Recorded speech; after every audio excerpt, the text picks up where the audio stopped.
At the beginning of 1944, Nazi Germany's fundamental problem was that it had conquered more territory than it could defend. Hitler, with a conqueror's mentality, insisted on defending every inch of occupied soil. To carry out such orders, the Wehrmacht relied on improvisations, including conscripted foreign troops, school-aged German youths, old men, and fixed defensive positions. It also changed its tactical doctrine and weapons design, transforming itself from the highly mobile Blitzkrieg army of 1941, which featured light, fast tanks and hard-marching infantry, into the ponderous, almost immobile army of 1944, which featured heavy, slow tanks and dug-in infantry. Like everything else in Nazi Germany, this transformation was Hitler's doing. He had learned from World War I that Germany could not win a war of attrition, and his policy in the first 2 years of World War II had been blitzkrieg. However, in the late fall of 1941, his lightning war broke out in Russia. Hitler then made one of his many incomprehensible mistakes by declaring war on the United States in the same week that the Red Army launched its counteroffensive outside Moscow. In the summer of 1942, the Wehrmacht attempted blitzkrieg against the Red Army again, but on a much reduced scale. One army group on one front rather than 3 army groups on 3 fronts. This attempt also failed as the snow began to fall at the end of January 1943. Nearly 250,000 German troops at Stalingrad surrendered. In July 1943, the Wehrmacht launched its last offensive on the Eastern Front at Kursk, but the Red Army stopped it cold, inflicting horrendous casualties. From Kursk onwards, Hitler had no hope of winning a military victory against the Soviet Union. However, his cause was not entirely hopeless. He had space to trade for time on the Eastern Front, and it was inevitable that the strange alliance of Great Britain, the Soviet Union, and the United States, an alliance only he could have brought together, would eventually split. Hitler hoped to benefit from this split before it occurred, believing that if he could convince Stalin that he could not depend on the United States and Britain, Stalin might conclude that the cost of victory to the Red Army fighting alone was too high.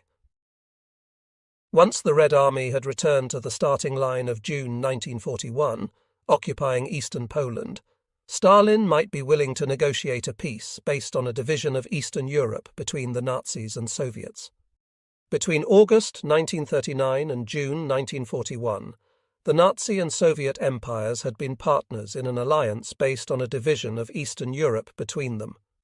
To return to that situation, Hitler had to persuade Stalin that the Wehrmacht was still capable of inflicting unacceptable casualties on the Red Army.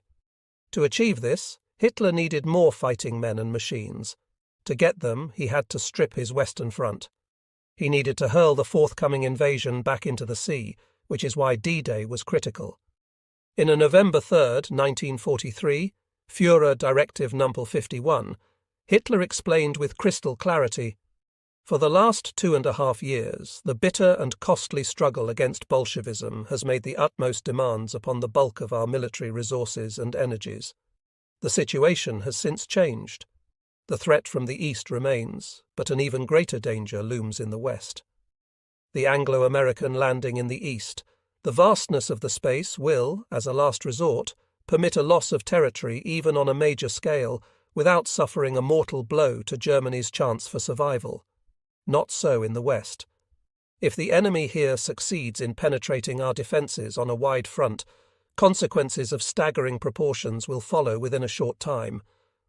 What he meant was that a successful Anglo-American offensive in 1944 would pose a direct threat to Germany's industrial heartland. The Rhineland region and southeastern England were closer to Cologne, Dortmund, and Essen than they were to Berlin. In other words, in the fall of 1943, the front line in the east was more than 2,000 kilometres from Berlin, while in the west it was 500 kilometres from the Rhineland and 1,000 kilometres from Berlin. A successful 1944 Red Army offensive would overrun parts of Ukraine and White Russia, areas important but not critical to Germany's war-making capability. Conversely, a successful 1944 Anglo-American offensive would overrun the Rhineland, areas indispensable to Germany's war-making capability. Thus, Hitler declared that the decisive battle would be fought on the French coast. For that reason, he could no longer justify the further weakening of the West in favour of other theatres of war. He decided to strengthen the defences in the West. This reversed a policy established in the fall of 1940, with the abandonment of preparations for Operation Sea Lion, the invasion of England. Since that time, the Wehrmacht had stripped down its forces in France, transferring men and equipment to the Eastern Front on an ever-increasing scale. Hitler's reasons for shifting priority to the West in 1944 were more political than military. On March 20, 1944, he told his principal commanders in the West, "The destruction of the enemy's landing attempt means more than a purely local decision on the Western Front. It is the sole decisive factor in the whole conduct of the war, and hence in its final result." He went on to explain that once defeated, the enemy would never again try to invade. Apart from their heavy losses, they would need months to organize a fresh attempt. An invasion failure would also deliver a crushing blow to British and American morale. For one thing, it would prevent Roosevelt from being re-elected, and with any luck, he'd end up in jail. For another, war weariness would grip Britain even faster, and Churchill, already a sick old man with his influence waning, wouldn't be able to carry out a new invasion operation. At that point, the Wehrmacht could transfer 45 divisions from the west to the east, revolutionizing the situation there. So the whole outcome of the war depended on each man fighting in the west, which meant the fate of the Reich as well. This was Germany's only hope.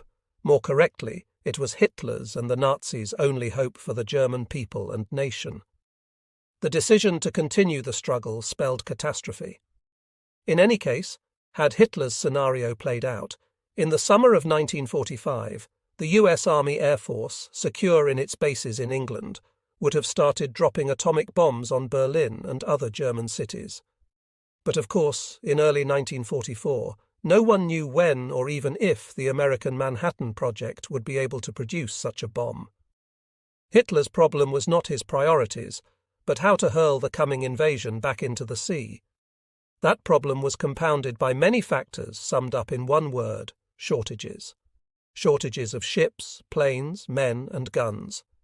Germany was overextended far worse than she had been in World War I.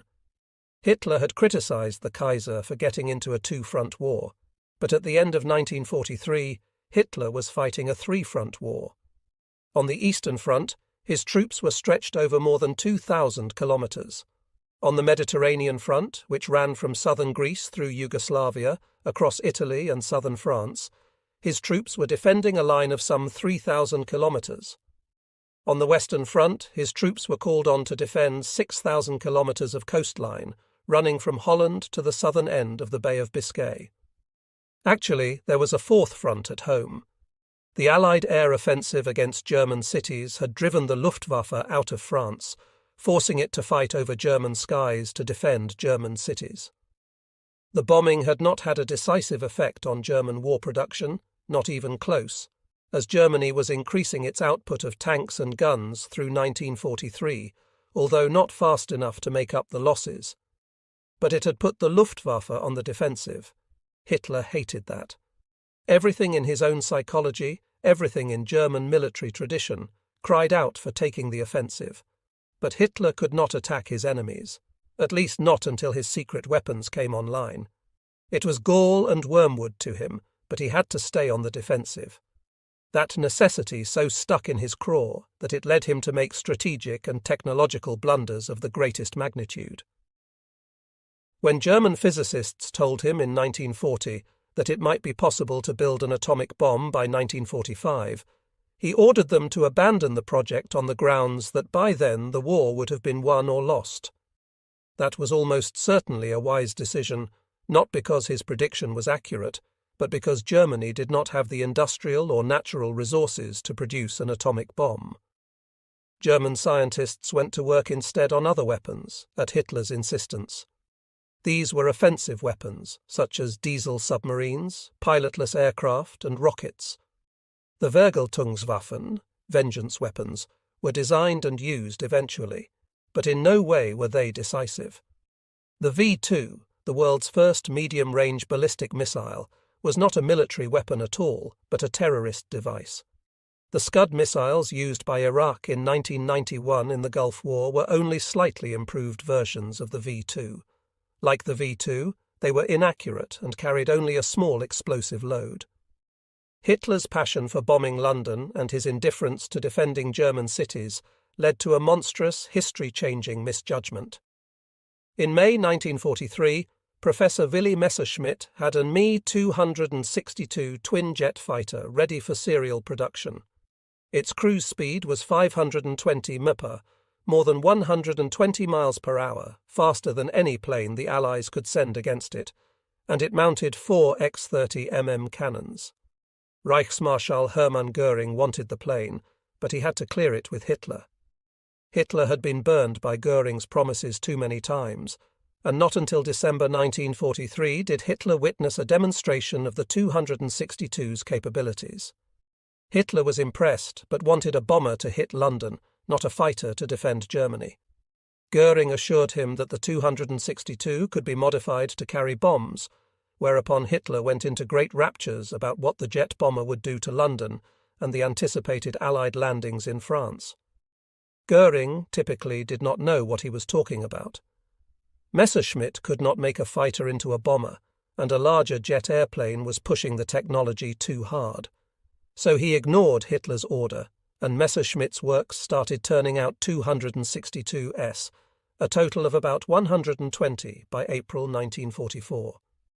When Hitler got this news, he braced Göring and gave him strict orders that not only was the 262 not to be built as a fighter, but that nobody should even refer to it as a fighter. It was to be known as the Blitz bomber. For the next 6 months, Messerschmitt tried manfully to make a bomber out of a fighter, but he got nowhere. Finally, in November 1944, Hitler authorized the formation of the first jet fighter wing. By then, the transportation system was in shambles, the fighter pilot force was decimated, and the fuel sources were all but dried up. The Luftwaffe never got more than a token force into the air before things fell apart. The Germans built more than 1,000 Me-262s, but only in the last 6 weeks of the war did they get as many as 100 in the air at one time. However, as a secret report in 1960 to President Dwight Eisenhower pointed out, during that time the Germans literally flew around our fighters and bored holes in our bomber formations with complete impunity.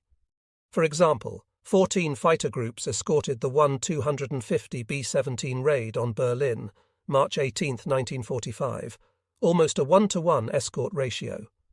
They were set upon by a single squadron of Me-262s, which knocked down 25 bombers and 5 fighters. Although outnumbered roughly 100-to-1, the Germans lost not a single plane. The report, which Eisenhower had asked to be prepared for his personal use only, was written by White House staff officer Ralph Williams. He said he had talked to General Karl Spaatz, commander of the 8th Air Force in World War II. Spaatz freely conceded that none of our fighters was any match for the German jets, and added that if the Germans had been able to deploy them in force to the French coast, they could have denied US air superiority, frustrated the Normandy landings, and might even have compelled us to work our way up into Europe via the Italian route. But what might have been wasn't there. There were no German jets over France or the English Channel in June 1944, and precious few propeller airplanes. There were also precious few ships of war, and those that were present were E-boats, an oversized German version of the American patrol boat PT boat, almost as big as a destroyer escort. The E stood for enemy. They were capable of laying mines, firing torpedoes, and running away at high speed. Other than the E-boats, the only contribution the German Navy could make to the defense of Fortress Europe was mine-laying. With no air force and no navy, the German defenders of Fortress Europe were blind and forced to stretch out to cover every conceivable landing site. Control of the air and sea gave the Allies unprecedented mobility and almost certain surprise. In briefest form, they would know where and when the battle would be fought, and the Germans would not. In World War I, preparations for a massive offensive could not be hidden. The build-up of troops took weeks, and the artillery preparation took days. By the time the offensive began, the defenders knew where and when it would hit and could strengthen their positions at the point of attack. But in the spring of 1944, the Germans could only guess. Hitler's spiritual mentor, Frederick the Great, had warned, "He who defends everything defends nothing." It was the human and material wastage of the war on the Eastern Front that forced Hitler to ignore Frederick's warning and adopt a policy on the Western Front of fixed fortifications. Wehrmacht losses had been staggering. In June 1941, the Wehrmacht entered Russia with 3.3 million men. By the end of 1943, it had suffered nearly 3 million casualties, about one-third of which were permanent, killed, missing, captured, or unfit for combat due to wounds. Despite heroic efforts to make up the deficit by drawing down in France and calling up fresh conscripts from within Germany, after the Battle of Kursk, next to Verdun, the greatest battle ever fought with more than 2 million men engaged, the Wehrmacht on the Eastern Front was down to 2.5 million, attempting to hold a line that stretched from Leningrad in the north to the Black Sea. In the south, nearly 2,000 kilometers from the Soviet Union, the Wehrmacht initially prided itself on its racial purity. However, the desperate need for replacements forced it to drastically modify and eventually abandon that policy. Initially, so-called Volksdeutsche, racial Germans from Poland and the Balkan countries, were required to volunteer. They were classified as Apt 3, Section 3, on the German racial list. This meant they were vested with German citizenship for a probationary period of 10 years, and were liable for military service but could not rise above the rank of private first class. By 1942–43, recruiting in the occupied territories of the Soviet Union was aggressively pursued for the struggle against communism. Initially, there was some truth to the designation of these recruits as Freiwilligen, volunteers, as men from the Western republics of the Soviet Empire signed up for the fight against Stalin. When the German retreat began, there were fewer Freiwilligen and more Hilfswillige auxiliaries, conscripted from the occupied territories and from Red Army prisoners of war. By the beginning of 1944, the Wehrmacht had volunteers from France, Italy, Croatia, Hungary, Romania, Poland, Finland, Estonia, Latvia, Lithuania, Asia, Russia, North Africa, Ukraine, Ruthenia, the Muslim republics of the Soviet Union, as well as Volga Tatars, Volga Finns, Crimean Tatars, and even Indians. The so-called OST East battalions became increasingly unreliable after the German defeat at Stalingrad. They were therefore sent to France in exchange for German troops.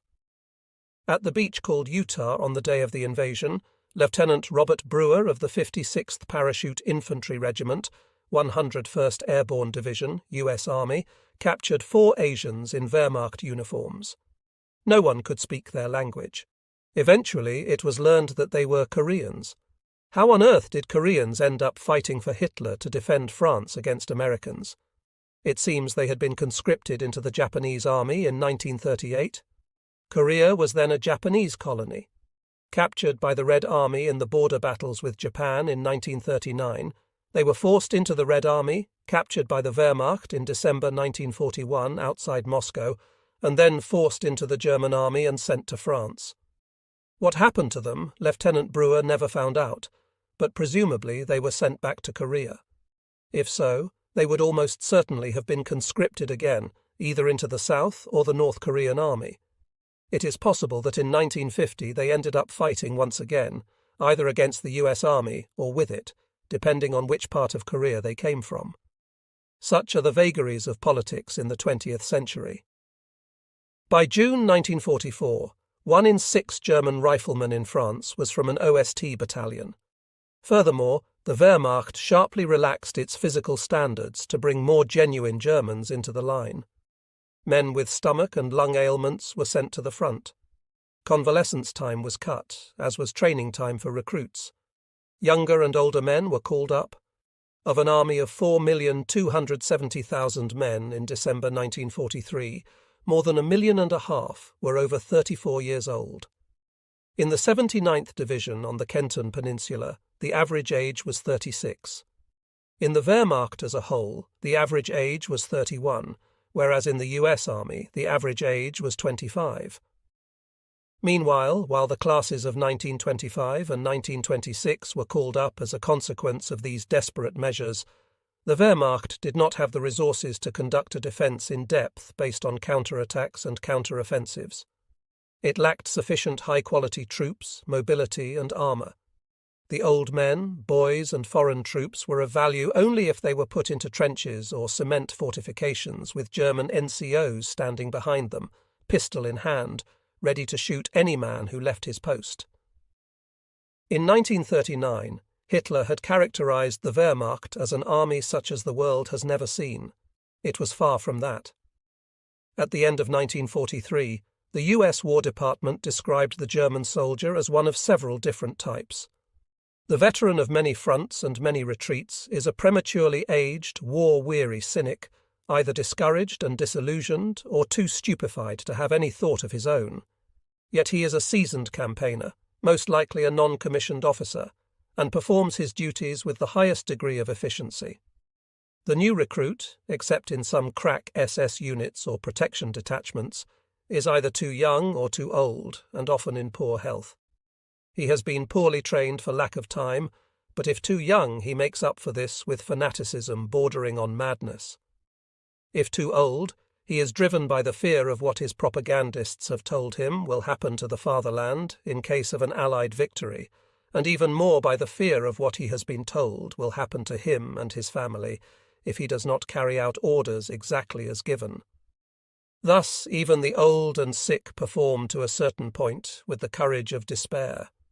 The German High Command has been particularly successful in placing the various types of men where they best fit, and in selecting those to serve as cannon fodder, who are told to hold out to the last man while every effort is made to preserve the elite units, which are now almost entirely part of the Waffen-SS. The German soldier in these units is in a preferred category and is the backbone of the German armed forces. He is pledged never to surrender and has no moral code except allegiance to his organization. There is no limit to his ruthlessness. Beyond the Waffen-SS, the best of the young recruits went into the Fallschirmjäger, paratroop, or Panzer, armoured units. These elite troops had been carefully brought up in Nazi Germany for this challenge. Born between 1920 and 1925, they had grown up in Hitler's Germany, subject to constant and massive propaganda, members of the Nazi youth, and equipped with the best Germany could produce, which in small arms, armoured vehicles and artillery, was among the best in the world. They made first-class fighting outfits. In naturally strong coastal defences, made stronger by the skill of German engineers, even second- and third-class troops could inflict heavy casualties on an attacking force. Hitler roundly declared that it was a soldier's duty to stand and die in his defences. That was a World War I mentality, a far cry from blitzkrieg and inappropriate to the age of tanks and other armoured vehicles. But given the situation, it was inevitable. What gave the concept some believability was the plan to use the crack Waffen-SS paratroops and armoured troops in an immediate counterattack. At the end of 1943, those troops and tanks were still on the Eastern Front or forming up inside Germany. But Hitler's directive of November 3, 1943, meant that many of them, perhaps enough, would be standing just behind the Atlantic Wall when the assault began. As early as March 1942, Hitler laid down the basic principle in Directive No. 40. He ordered that the Atlantic coast defences should be so organised and troops so deployed that any invasion attempt be smashed before the landing or immediately thereafter.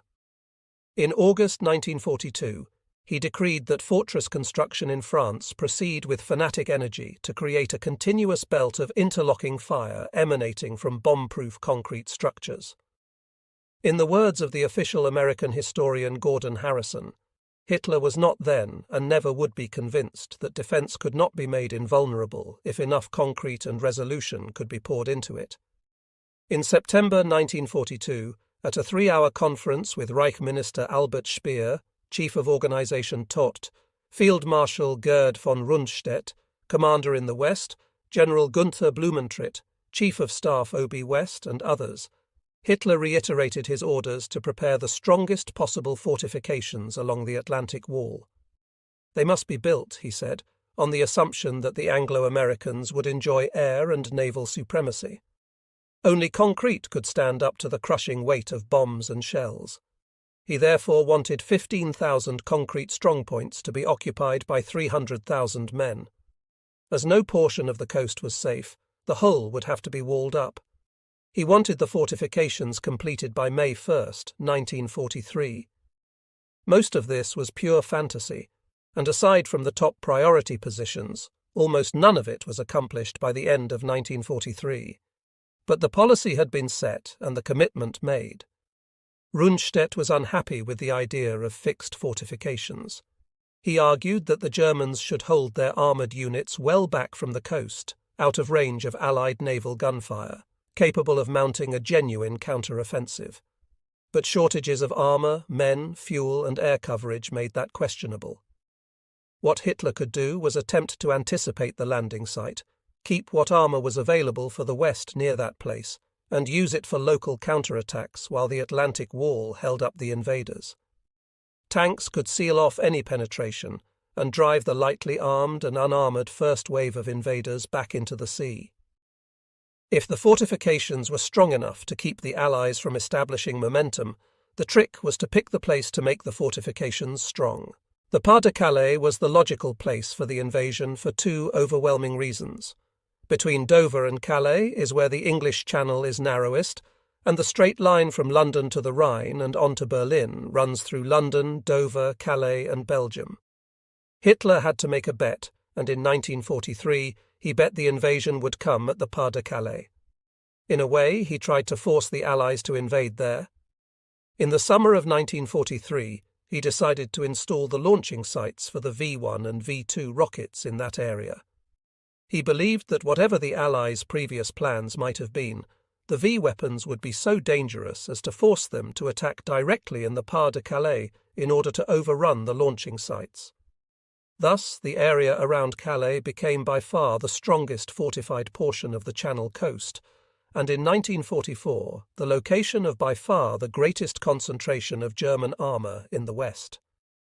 It was there that the Atlantic Wall came closest to what German propaganda claimed it was, an impregnable fortress. He was a strange man, the German Führer. In the view of the Deputy Chief of Operations at OB Kommando der Wehrmacht, OKW, General Walter Warlimont, he knew the location of the defences in detail better than any single army officer. Hitler's passion for detail was astonishing. On one occasion, he pointed out that there were 2 fewer anti-aircraft guns on the Channel Islands than had been there the previous week. The officer responsible for this supposed reduction was punished. It turned out to have been a miscount. Hitler spent hours studying the maps showing German installations along the Atlantic Wall.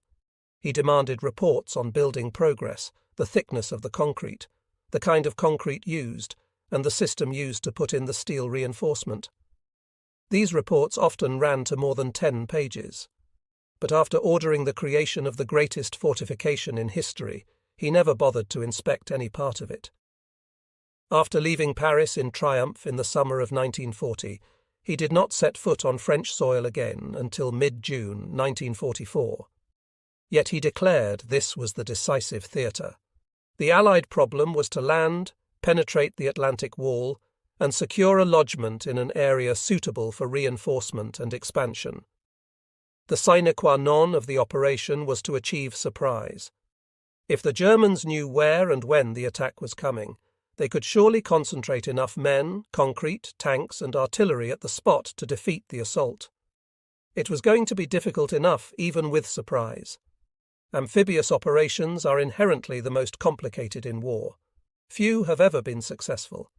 Julius Caesar and William the Conqueror had managed it, but nearly every other invasion attempted against organised opposition had failed. Napoleon had not been able to cross the English Channel, nor had Hitler.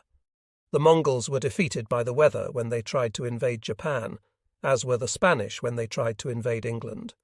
The British were frustrated in the Crimea in the 19th century and defeated at Gallipoli in World War I. The record of the Allies improved by World War II. By the end of 1943, the Allies had launched 3 successful amphibious attacks: North Africa, November 8, 1942, Sicily, July 10, 1943, and Salerno, September 9, 1943. These operations involved British and American land, sea and air forces under the command of General Dwight D. Eisenhower. None of the coastlines had been fortified. The only attack against a fortified coast by the Canadians at Dieppe in northern France in August 1942 had been decisively defeated. In North Africa, the Allies achieved surprise by attacking a French colonial army without a declaration of war. Yet they encountered many difficulties. In Sicily, the opposition was mainly dispirited Italian troops, but there were some significant mishaps, including the shooting down by Allied naval craft of Allied transport planes carrying the US 82nd Airborne Division. At Salerno, the Germans quickly recovered from the twin surprises of the Italian double cross and the seaborne landings, and came close to driving the Anglo-American troops back into the sea, despite being outnumbered and outgunned. Going into 1944, there was little in the way of precedent or historic example for the Allies to look to for inspiration. What they were about to attempt had not been done before, but it had to be done. U.S. Army Chief of Staff George C. Marshall had wanted to invade France in late 1942, and even more so in mid-1943. British hesitation and political necessity had forced a diversion to the Mediterranean. By the end of 1943, however, the British overcame their doubts, and the Allies committed to a cross-channel attack as the decisive effort for 1944. The overriding reason for this decision was the obvious point that wars are won by offensive action. For all his hesitation about when the offensive should begin, British Prime Minister Winston Churchill always knew it must happen. As early as October 1941, he had told Captain Lord Louis Mountbatten, head of Combined Operations, to prepare for the invasion of Europe, stating that unless they could land and fight Hitler on land, they would never win the war. To this end, Marshall had transformed the US Army from a cadre of 170,000 men in 1940 to an army of 7.2 million by 1943, with 2.3 million in the Army Air Force. This was the best equipped, most mobile and powerful army on earth. Using this army only in Italy was unacceptable. Failure to mount an assault to create a second front would be a double cross to Stalin, and might lead to precisely the political consequence Hitler was counting on: a separate Nazi-Soviet armistice, or perhaps worse, a Red Army liberation and subsequent occupation of Western Europe.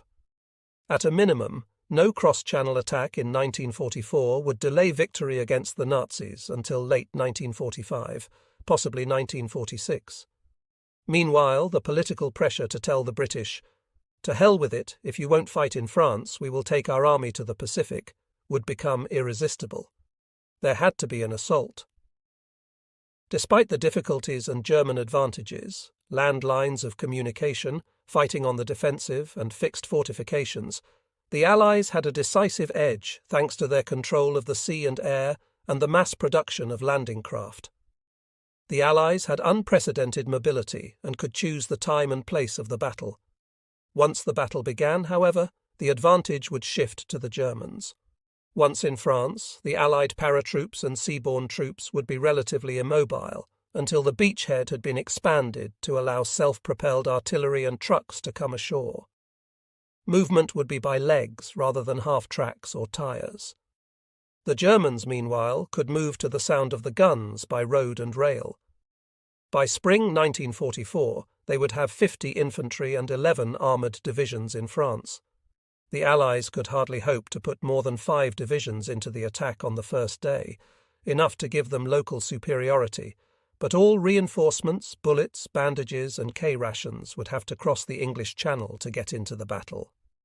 The Allies faced 2 main problems: getting ashore and winning the battle of the build-up. Once a secure beachhead was established and there was room to deploy inland, the weapons produced in massive quantities in the United States could be brought into France, sealing the German fate. The question then would be when and at what cost unconditional surrender would be achieved. If the Germans could bring 10 divisions of infantry and armour into the battle by the end of the first week to launch a coordinated counterattack, their local manpower and firepower advantages could be decisive. Long term, the Allied problem appeared even greater. There would be over 60 German divisions in France in the spring of 1944, while the Allies would need 7 weeks after D-Day to complete the commitment of the 40-odd divisions they would gather in Britain. The Allies could count on their vast air fleets to hamper German movement, but interdiction would be effective only in daylight and good weather. Far more effective would be to immobilize the panzer divisions through trickery, fooling the Germans not only in advance of the attack, but making them believe that the real attack was a feint. Selecting the invasion site was crucial. Whatever site was selected, the assault would be a direct frontal attack against prepared positions. How to do that successfully at an acceptable cost was a problem that had stumped generals on all sides between 1914 and 1918 and had not been solved by the end of 1943. The Wehrmacht had outflanked and outmaneuvered its opponents in Poland in 1939, in France in 1940, and in Russia in 1941. Direct frontal attacks by the Red Army against the Wehrmacht in 1943 and by the British and Americans in Italy that same year had been costly and relatively ineffective. The frontal attack on D-Day would be from sea to land. In World War I, all frontal attacks had been preceded by tremendous artillery bombardments, sometimes lasting a week or more. Thanks to their enormous fleet, the Allies had the firepower to duplicate such artillery preparation. However, Allied planners decided that surprise was more important than a lengthy bombardment, so they limited the pre-assault bombardment to a half-hour or so. Later, critics charged that the heavy losses suffered at Omaha Beach would have been less had there been a pre-invasion air and sea bombardment lasting several days, as was done later in the Pacific at Iwo Jima and Okinawa. What the criticism missed was the central point. As Samuel Eliot Morison wrote in his official history of the U.S. Navy, the Allies were invading a continent where the enemy had immense capabilities for reinforcement and counterattack, not a small island cut off by sea power from sources of supply. Even a complete pulverizing of the Atlantic Wall at Omaha Beach would have been useless if the German command had been given 24 hours' notice to move up reserves for a counterattack. The Allies had to accept the risk of heavy casualties on the beaches to prevent far heavier ones on the plateau and among the hedgerows. In World War I, when the artillery barrage lifted, the infantry would climb out of the trenches and attempt to cross no man's land. In an amphibious assault, the attacking infantry would not jump off trenches close to the enemy line. Rather, they would struggle up out of the water and across wet sand, which would hamper their equipment and agility. How they would get from transport ships suitable for bringing them across the channel to the shore was uncertain at the beginning of World War II. In the late 1930s, the U.S. Marines, anticipating a war against Japan in the Pacific that would involve island attacks, had pressed the Navy to build landing craft. However, the Navy was more interested in aircraft carriers and battleships than in small boats, so little was done. The Wehrmacht had planned to cross the Channel to attack England in 1940, using towed barges to transport its infantry assault units. These barges, built for Europe's canal and river systems, would have been worse than useless in the open channel with anything other than an absolute calm. The British began developing a solution in 1941 with the landing ship tank, LST, and the landing craft tank, LCT. The last was a large ship, as big as a light cruiser, 327 feet long, displacing 4,000 tons. But it was flat-bottomed and thus hard to control in any kind of sea. It could ground and discharge tanks or trucks on shallow gradient beaches.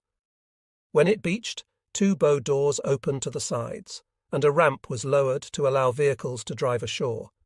It could carry dozens of tanks and trucks in its cavernous hold, along with small landing craft on its deck. The LCT, in US Navy parlance, was over 200 feet in length. A craft less than that was a flat-bottomed craft, 110 feet long, capable of carrying from 4 to 8 tanks.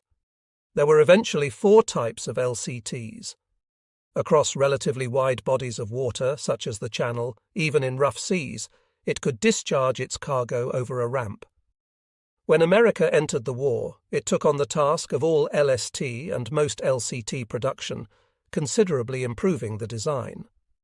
The LSTs and LCTs became the workhorses of the Allies. They were the basic vehicle-carrying landing craft used successfully in the Mediterranean in 1942 and 1943. However, they had significant shortcomings. They were slow, cumbersome, and easy targets. Those who sailed LSTs insisted the initials stood for Long Slow Target. They were not suitable for landing platoons of fighting men, the skirmishers who would have to lead the way in the first wave. For that job, a small boat of shallow draft with a protected propeller, capable of quickly extracting itself by the bow and having a small turning circle, was needed. It would also require a ramp so that the riflemen could move onto the beach quickly rather than jumping over the sides. Various designers in America, both in and out of the Navy, addressed the problem, coming up with a variety of solutions. Some of these worked well, but the best were the Landing Craft Infantry, LCI, a seagoing troop landing craft of 160 feet in length, capable of carrying a reinforced company of infantry, nearly 200 men, and discharging them down ramps on each side of the bow, the Landing Craft Medium, LCM, and the Landing Craft Vehicle and Personnel, LCVP. There were also many other types, including the oddest of all, a floating 212-ton truck. This vehicle, designed by civilian employee Palmer C. Putnam at the Office of Scientific Research and Development, was a hybrid that turned a standard truck into an amphibian by providing buoyancy through sealed empty tanks and a pair of small propellers for forward motion in water. Once on sand, it operated as a truck, capable of making 5.5 knots in a moderate sea and 50 miles per hour on land. It could carry artillery pieces, fighting men, or general cargo. Initially laughed at, it soon proved its worth and was adopted by the Army as the DUKW, D for 1942, the year of design, U for amphibian, K for all-wheel drive, W for dual rear axles. Production of landing craft was a major challenge. Building a fleet big enough to carry 3 to 5 divisions ashore in one day was immense. Neither the Navy nor the shipyards had experience in such matters, and competing priorities in 1942, escorts and merchant shipping, led to severe shortages. Churchill complained that the destinies of two great empires seemed tied up in some goddamn things called LSTs. Overcoming these shortages was a miracle of production and a triumph of the American economic system. The Navy and large shipyards were not interested in small boats, so the job fell to small businessmen and entrepreneurs. Among them, Andrew Jackson Higgins of New Orleans was the greatest designer and builder of landing craft. General Eisenhower once remarked that Higgins was the man who won the war for the Allies. Higgins had designed and built the LCVPs, which were crucial for landing over an open beach. Higgins was a self-taught genius in small boat design. In the 1930s, he had been building boats for the oil industry in Louisiana swamps. His Eureka boat met the need for a shallow draft vessel perfectly. Anticipating a war and a need for thousands of small boats, he bought the entire 1939 crop of mahogany from the Philippines for future use. When the Marines pressured the Navy to experiment with landing craft, Higgins entered the competition. Despite initial resistance from the Navy Bureau of Ships, Higgins managed to secure contracts, and the Marines loved his LCVPs. Higgins demonstrated that he was a genius at mass production as well as design. He employed up to 30,000 workers, creating the first integrated workforce in New Orleans. He inspired his workers as a general inspires troops, and his landing craft played a crucial role in the success of the Allied invasion. Hung over one of his assembly lines, the guy who relaxes is helping the Axis. He put pictures of Hitler, Mussolini, and Hirohito sitting on toilets in his factory's bathrooms. "Come on in, brother," the caption read. "Take it easy. Every minute you loaf here helps us plenty." He paid top wages regardless of sex or race. Higgins improved the design of the LCTs and produced hundreds of them. He helped design the patrol boats, PT boats, and built dozens of them. He had an important subcontractor role in the Manhattan Project and made other contributions to the war effort as well. Mostly, however, Higgins Industries built LCVPs. It was based on the Eureka design, but substituted a square bow, a ramp, for the spoonbill bow of the Eureka.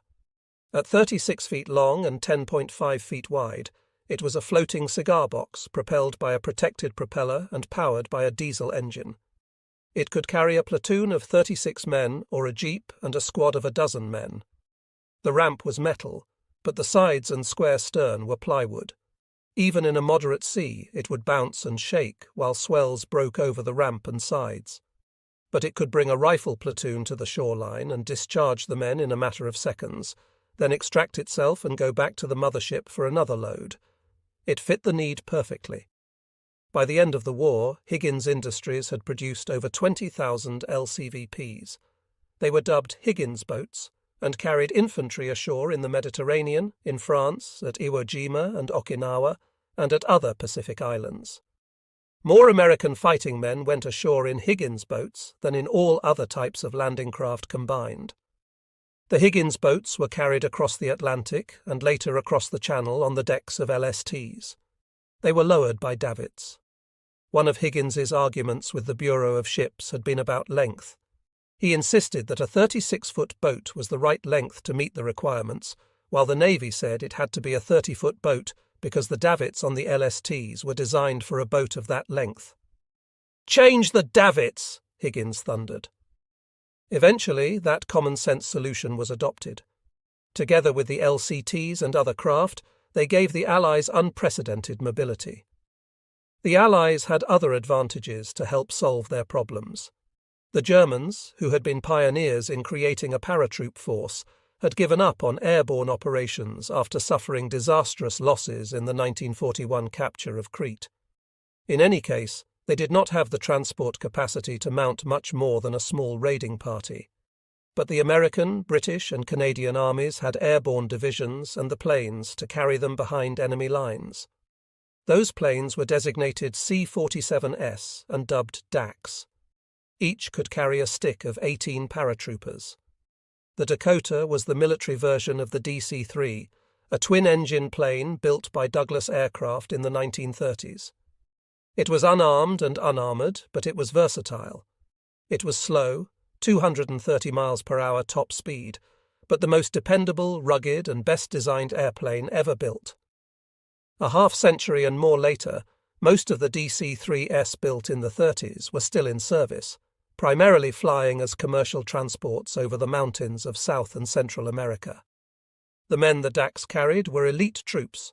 There were 2 British airborne divisions, the 1st and 6th, and 2 American, the 82nd and 101st. Every paratrooper was a volunteer. Glider-borne infantry were not volunteers. Each paratrooper had gone through a rigorous training course as tough as any in the world. The experience had bonded them together. Their unit cohesion was outstanding. The men were superbly conditioned, highly motivated, and experts in small arms. The rifle companies in the Allied airborne divisions were as good as any in the world. So were the other elite Allied formations, such as the American Rangers and the British Commandos. The U.S. Army's infantry divisions were not elite by definition, but they had some outstanding characteristics. Although they were made up primarily of conscripted troops, there was a vast difference between American draftees and their German counterparts, not to mention the OST battalions. The American selective service system was just that, selective. 1/3 of the men called to service were rejected after physical examinations, making the average draftee brighter, healthier, and better educated than the average American. He was 26 years old, 5'8" inches tall, weighed 144 pounds, had a 33.5 inches chest and a 31 inches waist. After 13 weeks of basic training, he'd gained 7 pounds, converted many of his original pounds from fat to muscle, and added at least an inch to his chest. Nearly half the draftees were high school graduates. 1 in 10 had some college. As Geoffrey Perret puts it in his History of the U.S. Army in World War II, these were the best-educated enlisted men of any army in history. At the end of 1943, the U.S. Army was the greenest army in the world. Of the nearly 50 infantry, armoured and airborne divisions selected for participation in the campaign in northwest Europe, only 2, the 1st Infantry and the 82nd Airborne, had been in combat. Nor had the bulk of the British Army seen action. Although Britain had been at war with Germany for 4 years, only a small number of divisions had been in combat, and none of those designated for the assault had more than a handful of veterans. This posed problems and caused apprehension, but it had a certain advantage. According to Karl, a veteran infantryman is a terrified infantryman. Sergeant Carwood Lipton of the 56th Parachute Infantry Regiment of the 101st Airborne commented, "I took chances on D-Day I would never have taken later in the war." In wartime, Paul Fussell writes that men in combat go through 2 stages of rationalization, followed by one of perception. Considering the possibility of a severe wound or death, the average soldier's first rationalization is, "It can't happen to me. I am too clever, agile, alert, good-looking, beloved, etc." The second rationalization is, "It can happen to me, and I'd better be more careful. I can avoid the danger by watching more prudently, the way I take cover, dig, and expose my position by firing my weapon, keeping extra alert at all times, etc." Finally, the realization is, "It is going to happen to me, and only my not being there is going to prevent it."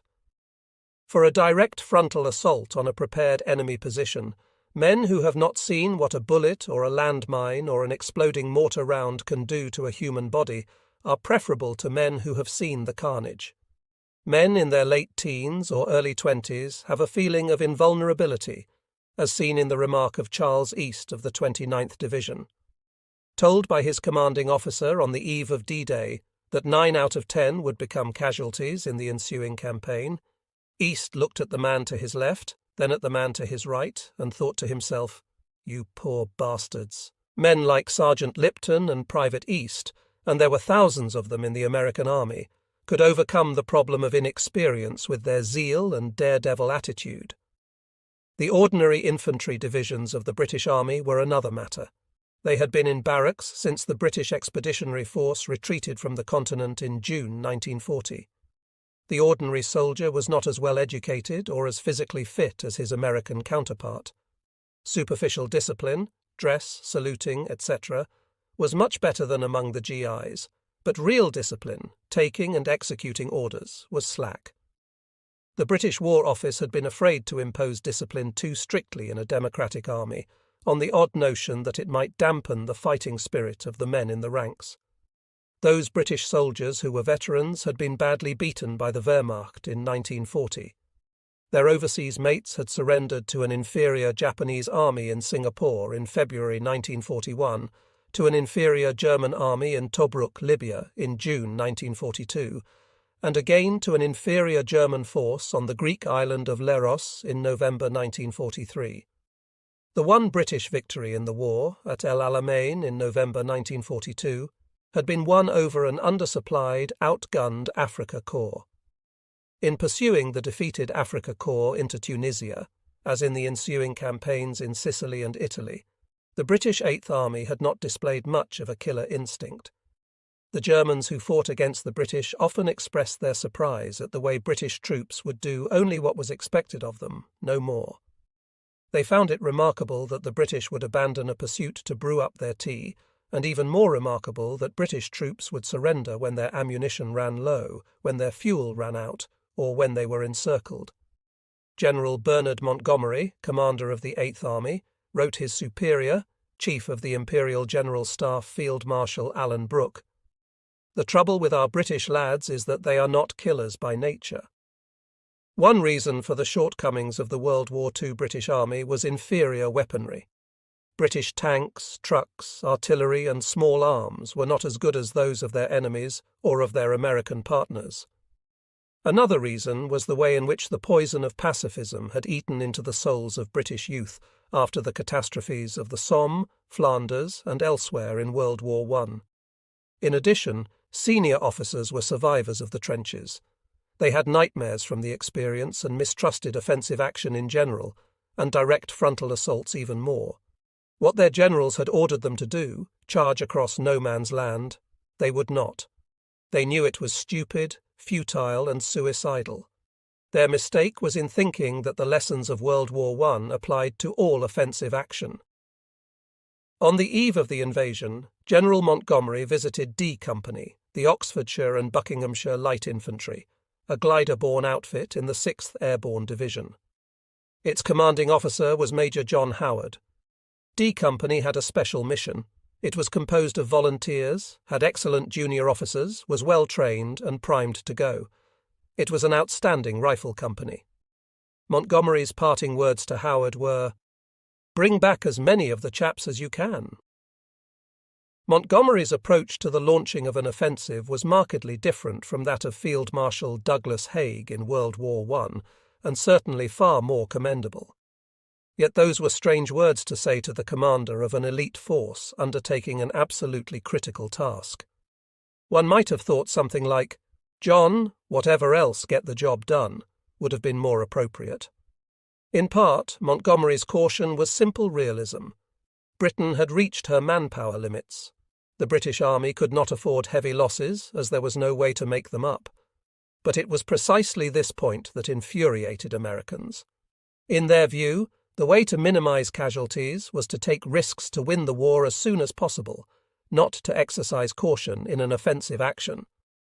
Something else irritated the Americans: the supercilious contempt for all things American that some British officers could not help displaying, and the assumed superiority of British techniques, methods, tactics, and leadership that almost all British officers shared, and many of them displayed.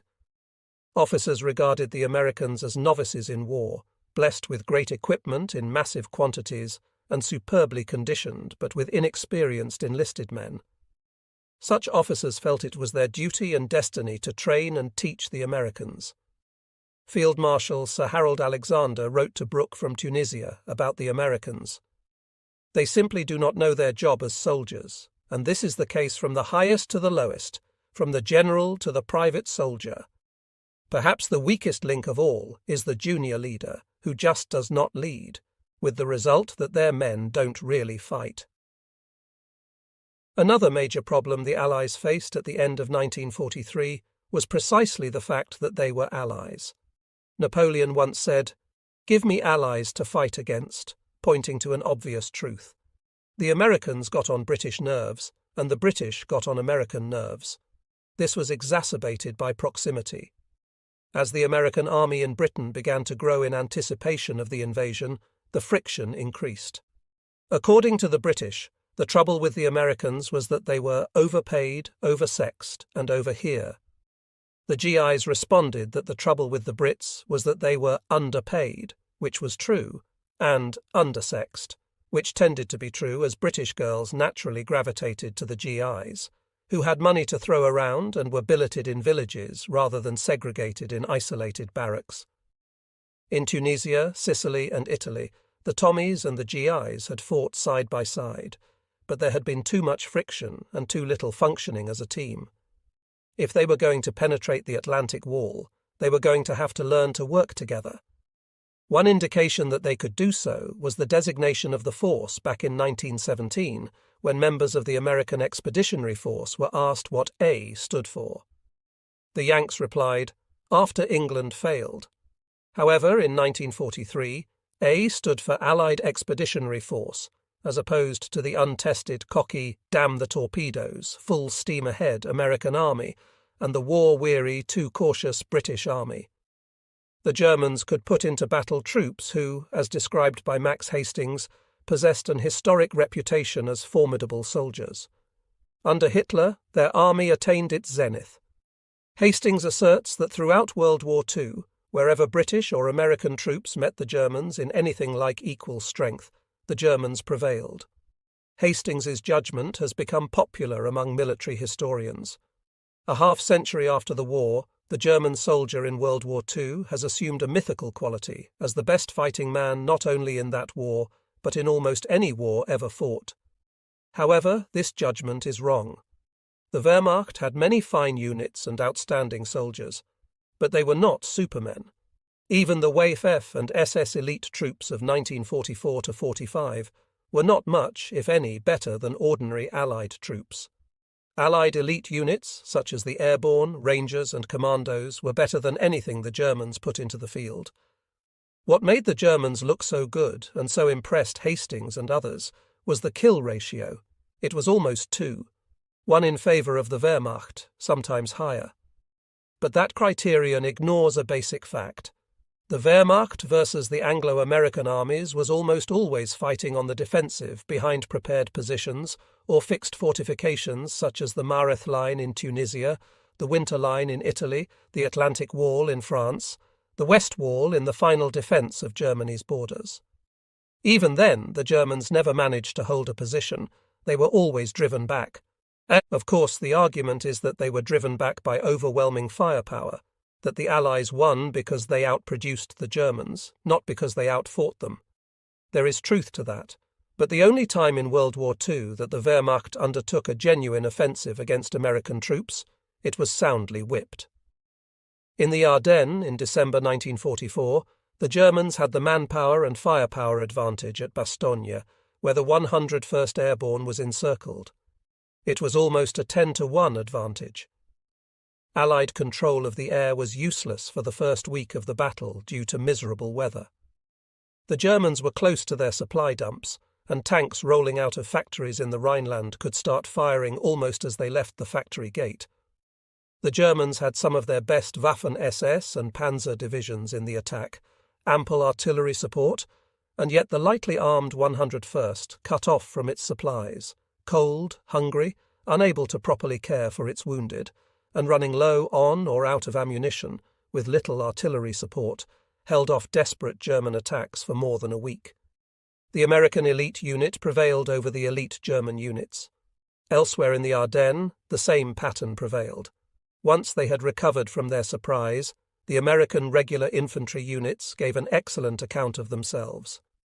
In 1980, Time magazine columnist Hugh Sidey asked General Maxwell Taylor, the wartime commander of the 101st Airborne, to assess the performance of the American soldiers under his command in World War II. There were many problems at first, Taylor said, but by December 1944 there were companies in his division that were better than anything anywhere. The men were hardened, the officers tested, their equipment upgraded, and they had that wonderful flexibility and self-confidence imparted by a democratic society. No other system could produce soldiers like that, but it did take some time. So although the German army contained some very good units, it would be inaccurate to call that army as a whole the best in the war. It would be more accurate to say that after 1941, the side on the defensive almost always gave a better account of itself. Neither were the Germans superior to the Allies on the technological front. True, their infantry weapons tended to be better, and they had some innovative gadgets such as the V-1 pilotless bomber and some genuine breakthroughs like the Snorkel submarine and the V-2 ballistic missile. But they had fallen badly behind in the quality and design of fighter and bomber aircraft. Except for the too late Me-262, they were not even in the atomic bomb race. Their encoding system, the Enigma machine, had been hopelessly compromised. Strangely enough, for a country that had Mercedes and Volkswagen, they were badly outclassed in motor transport. The British were outstanding in science and technology. The proximity fuse, radar and sonar were British innovations, as was penicillin. Much of the basic work on the atomic bomb was done by British physicists. The British were inventive. For example, they were working on special tanks called Hobart's Funnies, after Major General Percy Hobart of the 79th Armoured Division. In March 1943, Hobart was given the job of figuring out how to get armoured support onto and over the beaches to breach the concrete and minefields of the Atlantic Wall. He came up with swimming tanks, duplex drive, DD tanks, named after their twin propellers working off the main engine. They had a waterproof air-filled canvas screen around the hull, giving the DD the appearance of a baby carriage. The inflatable screen was dropped when the tank reached the shore. Another of Hobart's Funnies carried a 40-foot box girder bridge for crossing anti-tank ditches. The Crab had a rotating drum in front of the tank that thrashed the ground in front with steel chains. safely detonating mines in its path. There were others even more astonishing, such as the idea of towing prefabricated ports across the Channel. By the end of 1943, thousands of British workers were helping to construct the artificial ports, codenamed Mulberries, and the breakwaters to shelter them. The docks consisted of floating piers connected by treadways to the beach. The piers were devised so that the platform or roadway could slide up and down with the tide on 4 posts that rested on the seabed. The breakwater, codenamed Phoenix, combined hollow floating concrete caissons, about 6 stories high, with old merchant ships lined up end to end off the French coast. The ships and phoenixes were sunk by opening their seacocks, resulting in an instant port. The breakwater protecting instant port facilities was in place and ready to go on D-Day +1. There were many other British triumphs. One of the most important was Ultra. Ultra was the code name for the system of breaking the German Enigma encoding machine. From 1941 onward, the British were reading significant portions of German radio traffic, giving the Allies a generally accurate and occasionally exact and total picture of the enemy order of battle. This information was crucial in war, as it revealed where the enemy units were, their strength and their capabilities. Ultra provided the Allies with an immense advantage. When the Ultra Secret was finally revealed in the early 1970s, people wondered why, if we were reading German radio traffic throughout the war, we didn't win sooner. The answer is that we did. The intelligence advantage was even greater thanks to the British double-cross system and German conceit. In 1940, the British managed to arrest all German spies in the United Kingdom. They were turned and persuaded at the point of a gun to operate as double agents for the next 3 years. They sent information to their controllers in Hamburg via Morse code, information carefully selected by the British. It was always accurate, as the aim of the operation was to build the German security services' trust in the agents. However, the information was either insignificant or too late to be of any use. Sometimes the information passed on could be disconcerting to the Allied forces preparing for the invasion. Sergeant Gordon Carson of the US 101st Airborne Division was stationed in Alorn, west of London, late in 1943. He liked to listen to Axis Sally on the radio. Sally, known to the men as the voice of Berlin, was Mildred Gillers, an Ohio girl who had wanted to be an actress but had become a Parisian fashion model. There she met Max Otto Koenig, married him, and moved to Berlin. When the war came, she became a disc jockey.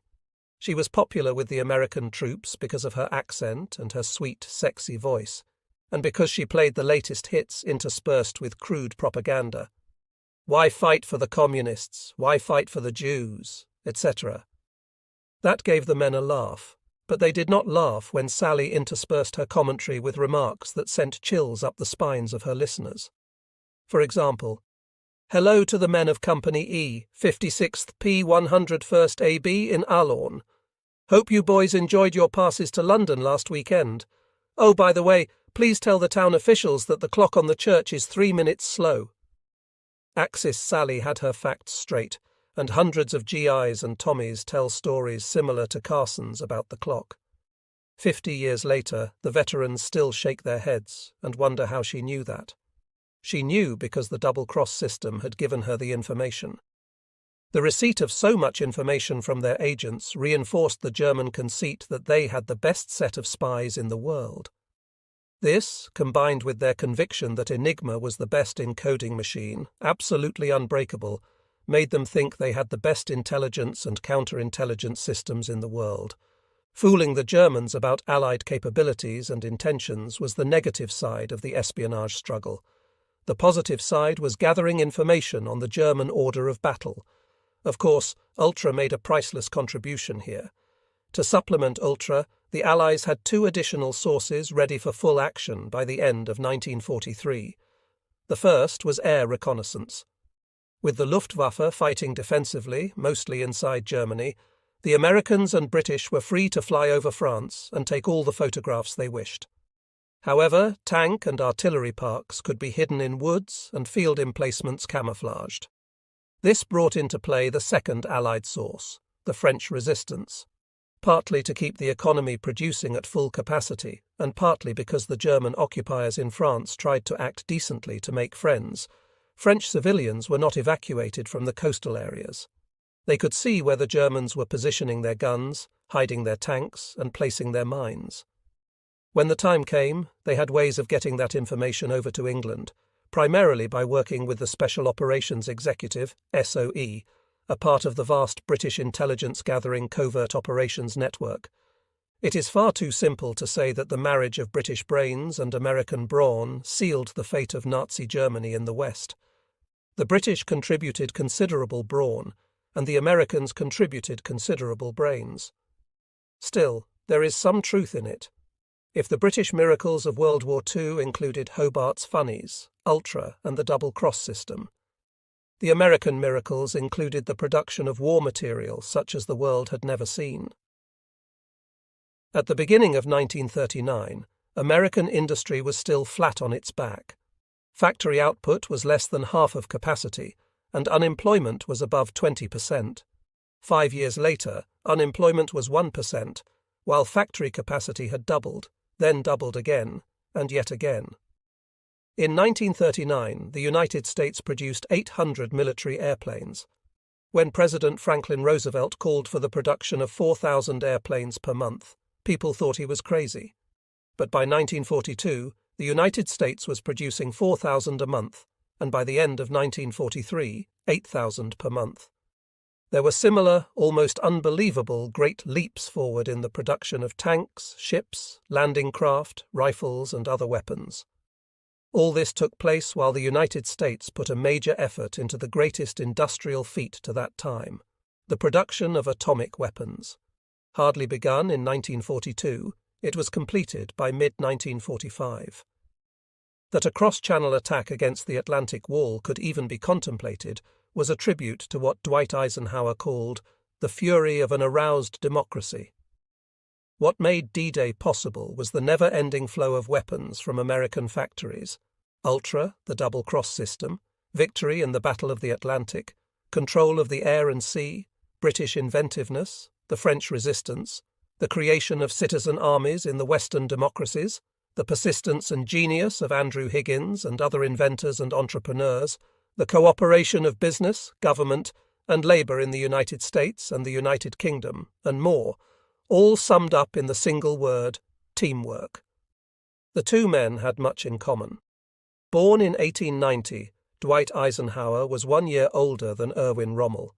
They grew up in small towns, Eisenhower in Abilene, Kansas, and Rommel in Gunz, Swabia. Eisenhower's father was a mechanic, Rommel's a schoolteacher. Both fathers were classic Germanic parents who imposed harsh discipline on their sons, enforced by physical punishment. Both boys were avid athletes. Eisenhower's sports were football and baseball. Rommel's were cycling, tennis, skating, rowing, and skiing. Although neither family had a military tradition, each boy went off to military school. In 1910, Rommel entered the Royal Officer Cadet School in Danzig, while Eisenhower, in 1911, went to the U.S. Military Academy at West Point. As cadets, neither was an outstanding student, but both were competent and shared a proclivity for breaking the rules. Rommel wore a forbidden monocle, while Eisenhower smoked forbidden cigarettes. They were dashingly good-looking in their uniforms. Each courted and won the hand of a vivacious young beauty. In 1916, Rommel married Lucy Molen, and the next year Eisenhower married Mamie Dowd. Their careers diverged in World War I. Rommel was a combat leader in France and Italy, highly decorated with the Iron Cross First and Second Class, and the coveted Pour le Mérite. Eisenhower was stuck in the States as a training commander, a bit of a blow to him from which he feared he would never recover. Still, as junior officers, both showed remarkable leadership ability. Theodor Werner, one of Rommel's platoon leaders, recalled, "When I first saw him in 1915, he was slightly built, almost schoolboys, inspired by a holy zeal, always eager and anxious to act. In some curious way, his spirit permeated the entire regiment right from the start. At first, barely perceptibly to most, but then increasingly dramatically, until everybody was inspired by his initiative, his courage, his dazzling acts of gallantry. His men idolized him and had boundless faith in him.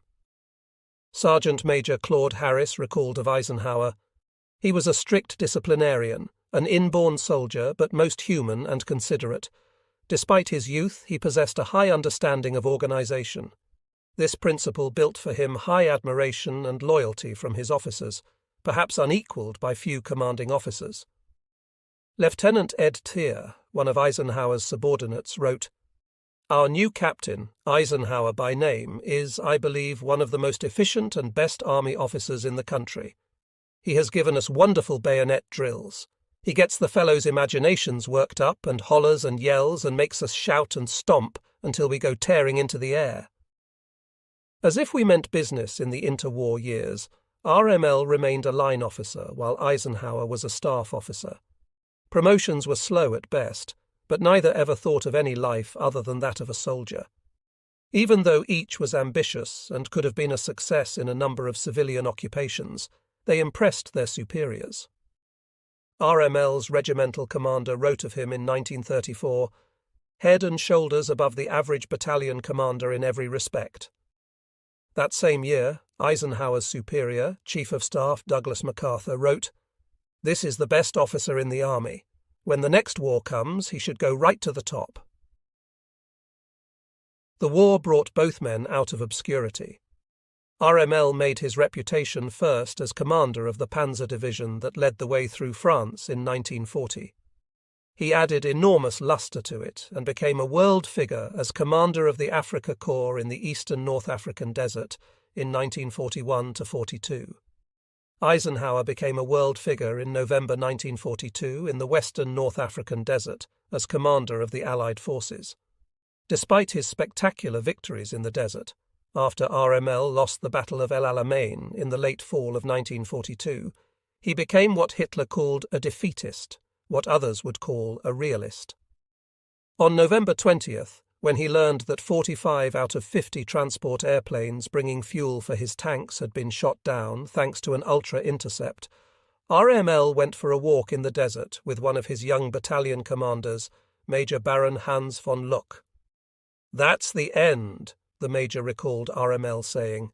"We can't even hold Tripolitania but must fall back on Tunisia.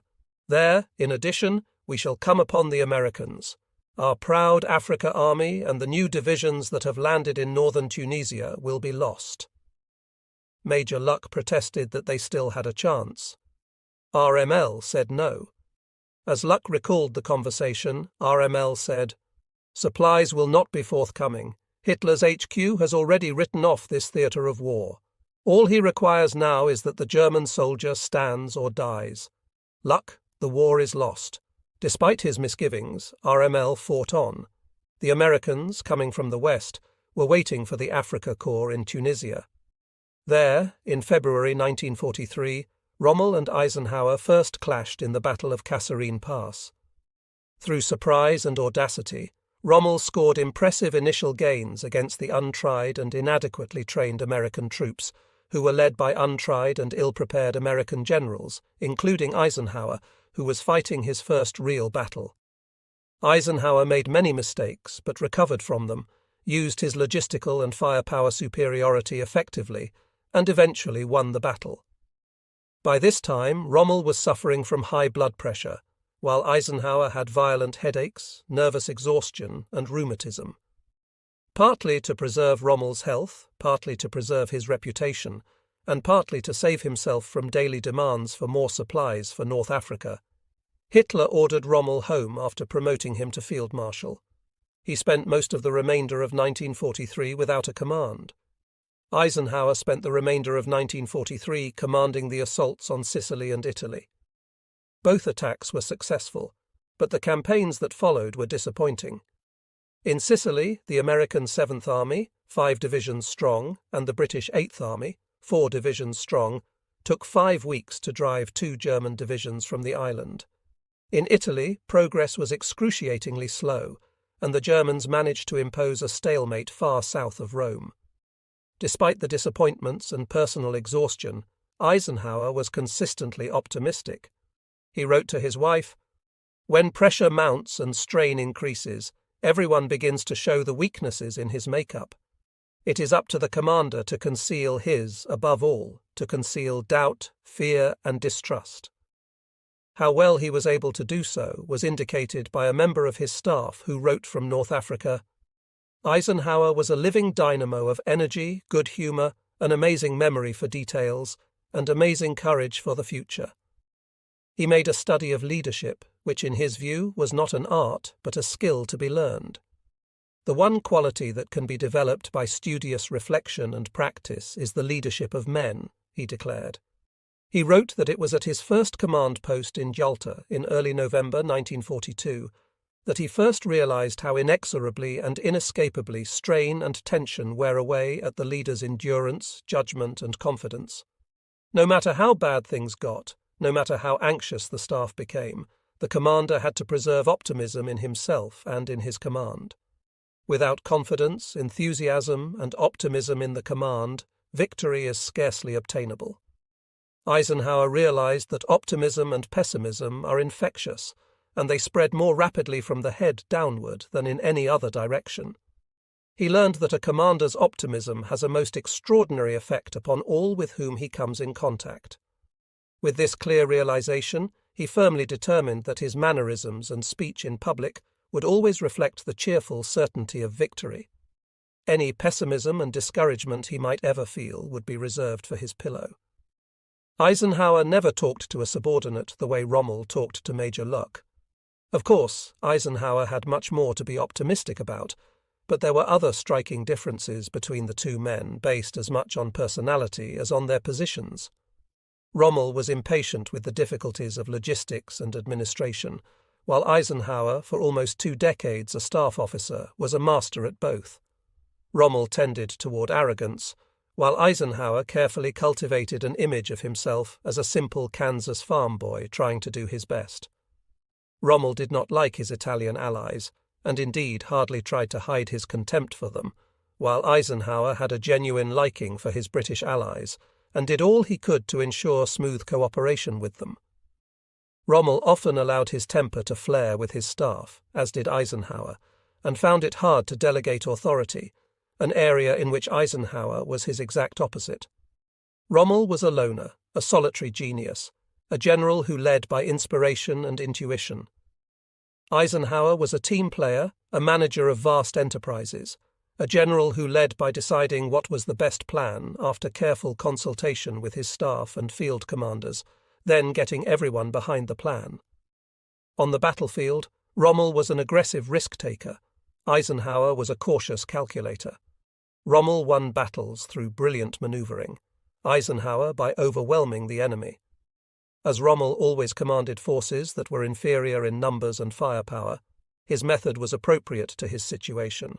As Eisenhower always commanded forces that were superior, so was his. Perhaps they would have acted differently had their situations been reversed, but that can be doubted. The way they exercised leadership fit their personalities. For all these differences, they had some remarkable similarities. Historian Martin Blumenson has written of Rommel, "If he demanded much from his men, he gave no less of himself. He worked hard, fought hard, lived simply, talked easily with his troops, and was devoted to his wife and son."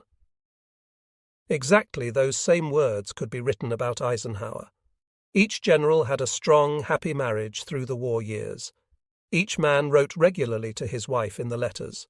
They said things they said to no other person, revealed their hopes and apprehensions, complained about the small irritations of life, expressed a constant desire to get back together to enjoy a quiet domestic life, recalled incidents from the early years of their marriages, and in short, used the letter-writing moments as an opportunity to find some peace and quiet in the midst of the war raging all around them. Each general had one son.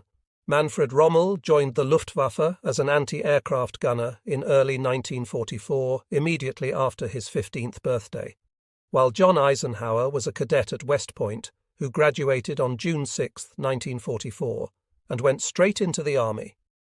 Each son has had a successful career in a field different from his father's, Manfred as a politician, John as a writer of military history. Rommel and Eisenhower shared another fundamental trait. Each hated what the war made him do. They wanted to build, not destroy, to nurture life, not snuff it out. Destruction appalled them, construction delighted them. Rommel once said that when the war ended, he wanted to go to work as a hydraulic engineer, building water power generators all across Europe. His son, as mayor of Stuttgart, sponsored tremendous construction projects in that booming city in the 70s, 80s and 90s. With the St. Lawrence Seaway and the interstate highway system, Eisenhower, the president, became one of the great constructors in American history. Had he lived, Rommel might have played a similar role as Chancellor of West Germany. What we know about him leads to the thought that he might have been as popular a politician as Eisenhower proved to be.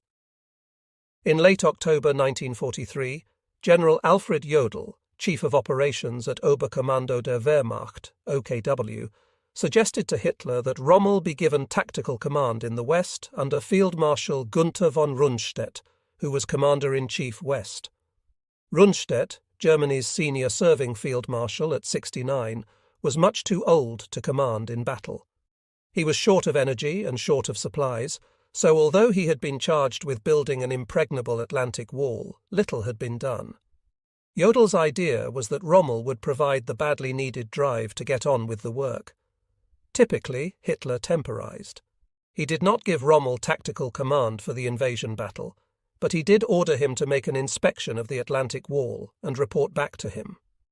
When he gave Rommel this news on November 5th, Hitler stressed the significance of the assignment. When the enemy invades in the West, it will be the moment of decision in this war, and the moment must turn to our advantage. We must ruthlessly extract every ounce of effort from Germany.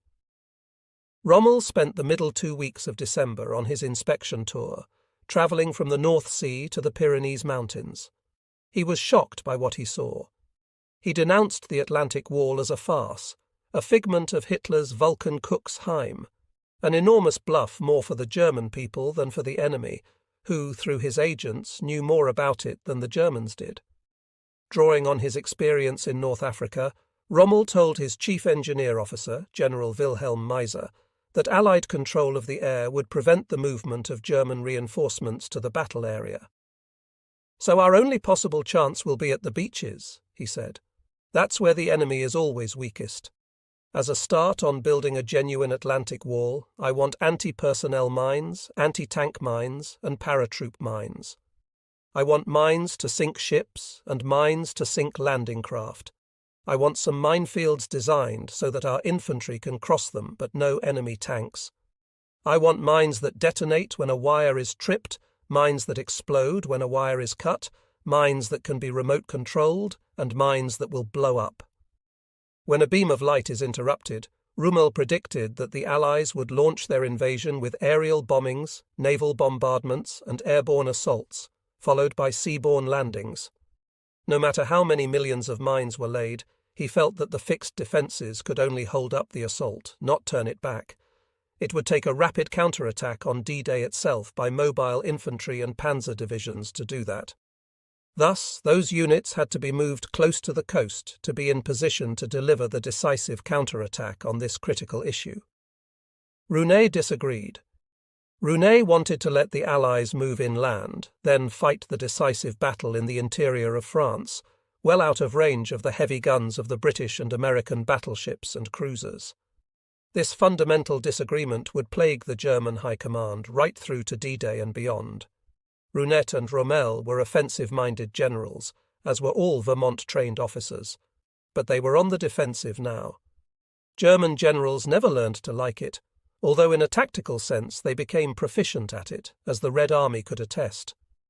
In the strategic sense, they never learned the plain lesson the Red Army could have taught them had they studied Red Army strategy, that a flexible defense, which can give under pressure and strike back when the attacker is overextended, best suited the conditions of World War II.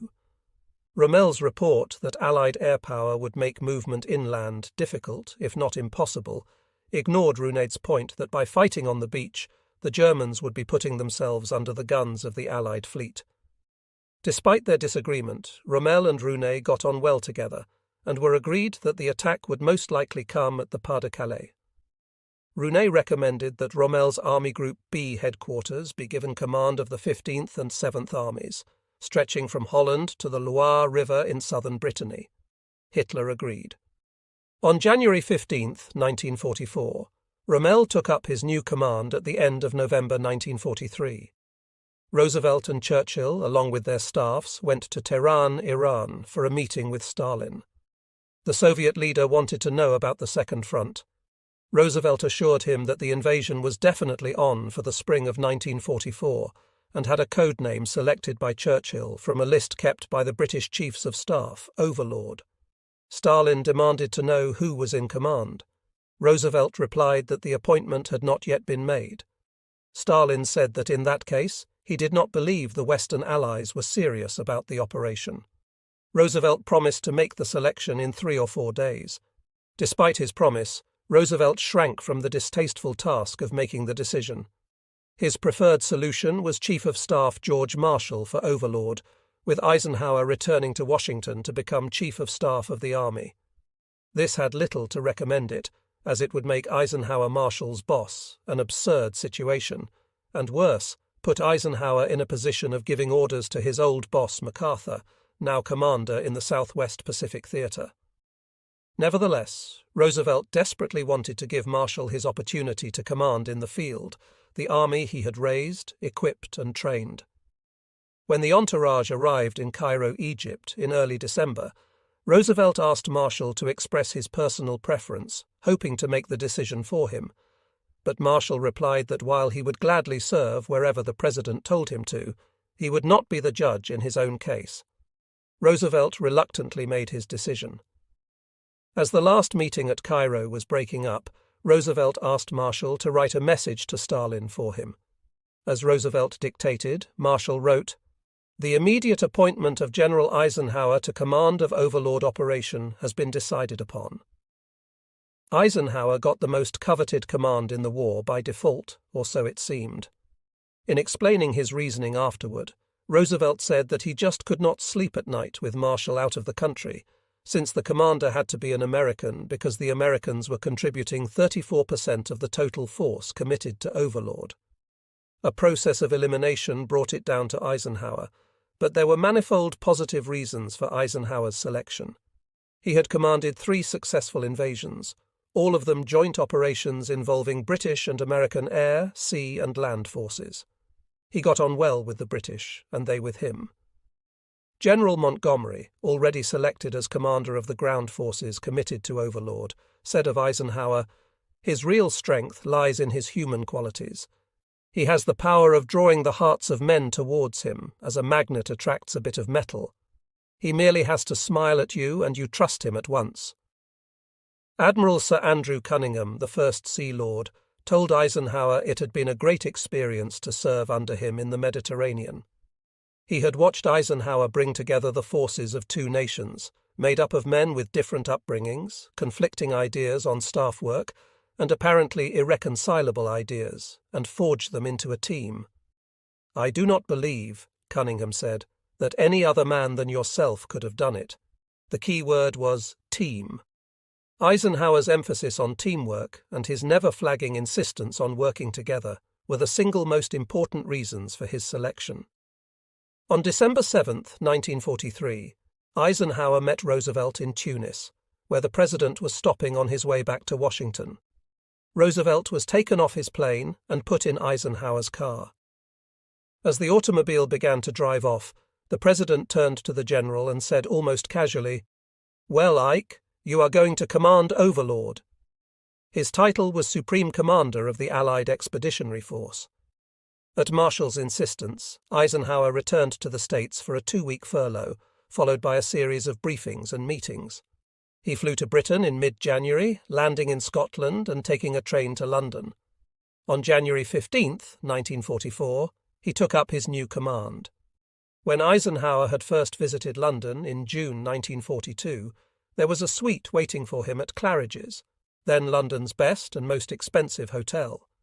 But the liveried footmen were not to his taste, nor was the ornate lobby, and he found his suite with its black and gold sitting room and pink bedroom appalling.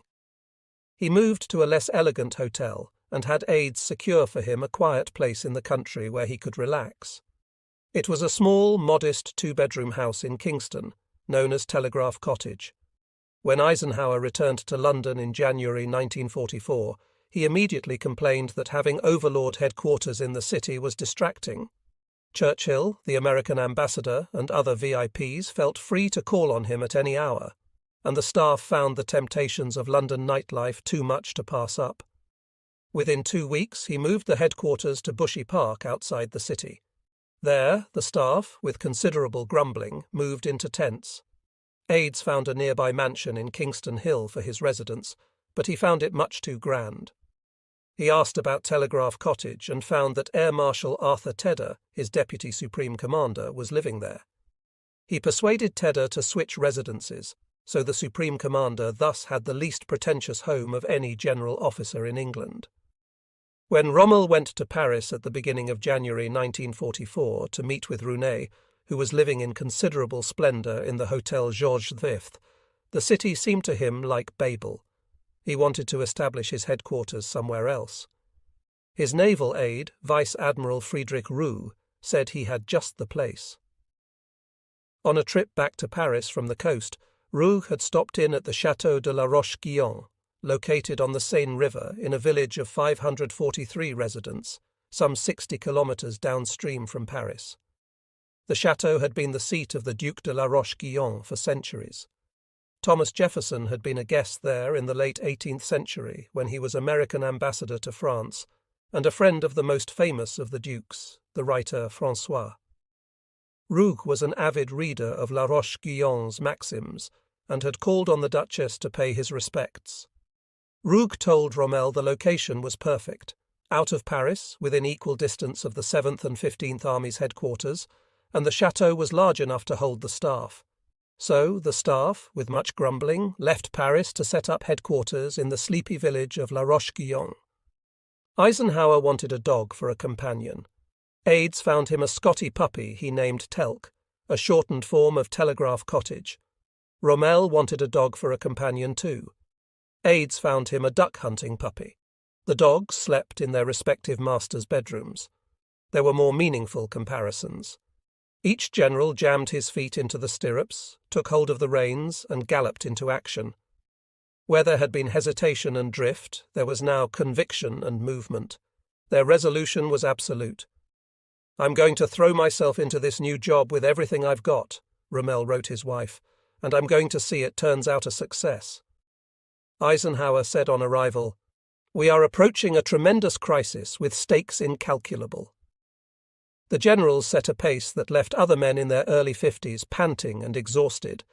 They were typically on the road by 6 a.m. each day, inspecting, driving, training, preparing their men.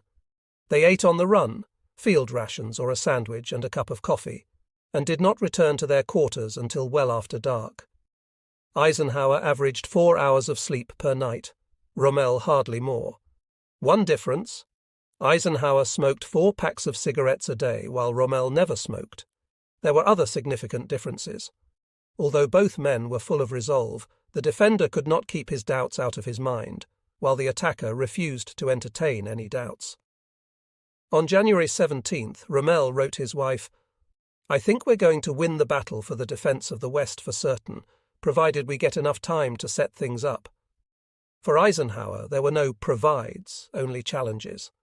On January 23rd, he told his superiors on the Combined Chiefs of Staff, CCS, "Every obstacle must be overcome, every inconvenience suffered, and every risk run to ensure that our blow is decisive. We cannot afford to fail." One fact in Rommel's pessimism was the confused command structure. For all their prattling about the Führer principle of ein Volk, ein Reich, ein Führer, one people, one state, one leader, the Nazis ran the armed services as they ran the government, by the principle of divide and rule. Hitler deliberately mixed the lines of authority so that no one ever knew precisely who was in command of what. This characteristic of the Führer principle was exacerbated by the natural and universal tendency of air, sea, and ground forces to indulge in inter-service rivalry. In Rommel's case, he did not have control over the Luftwaffe in France, nor of the navy, nor of the administrative governors. In the occupied territories, he did not have administrative control over the Waffen-SS units in France, nor of the paratroops or anti-aircraft units that belonged to the Luftwaffe. The fragmentation of command reached ridiculous proportions. For example, the naval coastal guns along the Channel would remain under naval control as the Allied fleets approached the coast. However, the moment Allied troops began to land, command of the coastal batteries would revert to the Wehrmacht. It was bad enough for Rommel. It was never clear whether he or Rundstedt would control the battle. Worst of all, Hitler wanted to command himself. Hitler kept control of the panzer divisions in his hands. They could be committed to battle only on his orders, and his headquarters was 1,000 kilometers from the scene. These were the divisions Rommel was depending on for a first-day counterattack. It was madness. Eisenhower had no such problems. His command was clear-cut and absolute. Initially, he had not been given command of the Allied bomber forces, US 8th Air Force and British Bomber Command, but when he threatened to resign if not allowed to use the bombers as he saw fit, the CCS gave him what he wanted. Every soldier, every airman, every sailor, every unit in the United Kingdom in the spring of 1944 took orders from Eisenhower. Thus did the democracies put the lie to the Nazi claim that democracies are inherently inefficient and dictatorships inherently efficient. Thanks to the clear-cut command authority, a single-minded clarity of purpose pervaded Supreme Headquarters Allied Expeditionary Force, SHAEF, in contrast to the situation at OB West and Army Group B. A factor in creating unity at SHAEF was Eisenhower's relationship with his immediate subordinates, which contrasted sharply with Rommel's command structure. Eisenhower had worked with most of his team in the Mediterranean and had played a role in the selection of most of the Army Corps and division commanders, while Rommel hardly knew the generals commanding his armies, corps, and divisions. This is not to say that Eisenhower liked or even wanted all his subordinates. He did not like General Montgomery and feared that he would be too cautious in battle, but Eisenhower knew that Monty, Britain's only hero thus far in the war, absolutely had to have a major role, so he was determined to work as effectively with Monty as possible, as he had done in the Mediterranean. He thought the tactical air commander, Air Vice Marshal Sir Trafford Leigh-Mallory, too cautious and pessimistic, but was determined to get the most out of him. He liked and admired his deputy, Air Marshal Tedder, enormously, as well as the Naval Commander-in-Chief, ADM Bertram Ramsay. Eisenhower had worked closely and well with Tedder and Ramsay in the Mediterranean. His principal American ground commander, General Omar N. Bradley, was a West Point classmate, an old and close friend, a man whose judgment Eisenhower trusted implicitly. His chief of staff, General Walter B. Smith, had been with him since mid-1942. Eisenhower characterized Smith as the perfect chief of staff, a crutch to a one-legged man. "I wish I had a dozen like him," Eisenhower told a friend. "If I did, I would simply buy a fishing rod and write home every week about my wonderful accomplishments in winning the war." Rommel had never worked with his army commanders, General Hans von Salmuth of the 15th and General Friedrich Dollmann of the 7th. With Salmuth, he would have shouting arguments. Dollmann had little field experience, was in poor health, and did not much like Rommel. Neither Salmuth nor Dollmann was an ardent Nazi. General Baron Leo Geyer von Schweppenburg commanded the Panzer Group in the west. A veteran of the Eastern Front, Schweppenburg was horrified at Rommel's proposal to use the tanks close up. In his view, that was to misuse the tanks as fixed artillery. Their controversy was never resolved, but it hardly mattered as Rommel did not command the Panzer Group. Rommel fired his first chief of staff. The successor was General Hans Speidel, a Swabian from the Verburg district who had fought with Rommel in World War I and had served with him in the 1920s. Speidel was an active plotter against Hitler, more politically adroit and aware than his chief. Eventually he was able to persuade Rommel to support the conspiracy against Hitler, which was growing through the early months of 1944. Here was a profound difference between Rommel and Eisenhower. Eisenhower believed with all his heart in the cause he was fighting for. To him, the invasion was a crusade designed to end the Nazi occupation of Europe and destroy the scourge of Nazism forever. He hated the Nazis and all they represented. Although a patriot, Rommel was no Nazi. Even though at times he had been a toady to Hitler, to Rommel the coming battle would be fought against an enemy he never hated and indeed respected. He approached that battle with professional competence rather than the zeal of a crusader. In mid-March 1943, shortly after the Battle of Kasserine Pass, and nearly 2 months before the final victory in Tunisia, the CCS appointed British Lieutenant General Frederick Morgan to the post of Chief of Staff to the Supreme Allied Commander-Designate and charged him with coordinating and driving forward the plans for cross-channel operations this year and next year. Within a month, the CCS decided that no such operation could be mounted in 1943. The final directive, issued in late April, ordered Morgan to begin planning for a full-scale assault against the continent in 1944 as early as possible. It would be hard to imagine a broader directive. Where? Could be anywhere between Holland and Brest. As early as possible could be any time between March and September 1944. Morgan put together a staff of British and American officers with Major General Ray Barker of the U.S. Army as his deputy. They called the group KAC after the initial letters of his title and went to work. KAC operated under one particularly severe constraint. The number of landing craft allotted to the operation limited the planners to a 3-division assault, coupled with the presumption that the Germans were certain to improve the Atlantic Wall. That limitation removed all temptation to plan for widely dispersed attacks. From the first, KAC committed the Allies to the principle of concentration of force. There would be one invasion site, with the divisions landing side by side. The site had to be within range of Allied fighter planes based in the United Kingdom. There had to be at least one major port close at hand that could be taken from the land side and put into operation as soon as possible. There was no thought of landing where the Atlantic Wall was complete, that is, around the French ports. The disastrous deep raid by the Canadians in August 1942 convinced KAC that a direct frontal assault against a well-defended port could not succeed. Therefore, the beaches selected had to be suitable for prolonged unloading operations directly from the LSTs and have exits for vehicles and adequate road networks behind them for rapid, massive deployment inland. Those were tactical requirements. Most of them could be met easily on the French Mediterranean coast or in Brittany, but the strategic requirement was to land as close to the ultimate objective, the Rhineland region, as possible. For the obvious reason that the farther away from the objective the landing took place, the greater the distance to be covered and the longer the supply line. Holland and Belgium had excellent ports, but they were too close to Germany and the Luftwaffe bases. The area inland was too easily flooded and too well defended. The Pas-de-Calais coast in northernmost France was ideal in every way but one.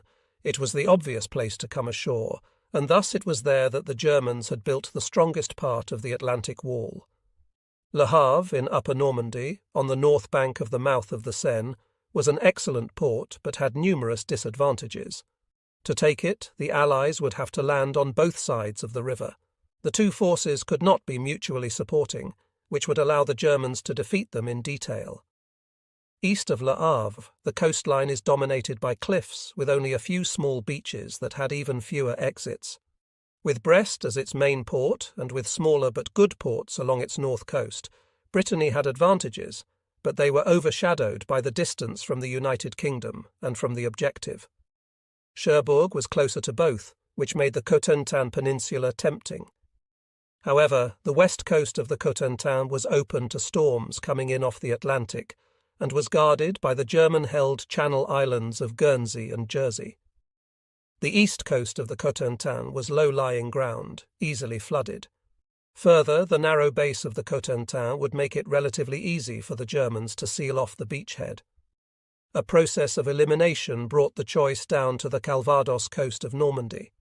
The port of Caen, although small, could be captured quickly, probably in the initial assault. There was an airfield just outside Caen called Carpiquet that could be captured by airborne assault on the first day.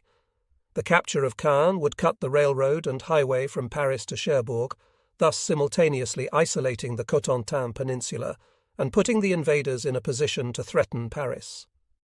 There were other advantages. The mouth of the Orne River was the boundary between the Wehrmacht's 15th Army to the northeast and 7th Army to the southwest, and boundaries between armies are inherently areas of weakness. The attack would come against the 7th Army, which had only one.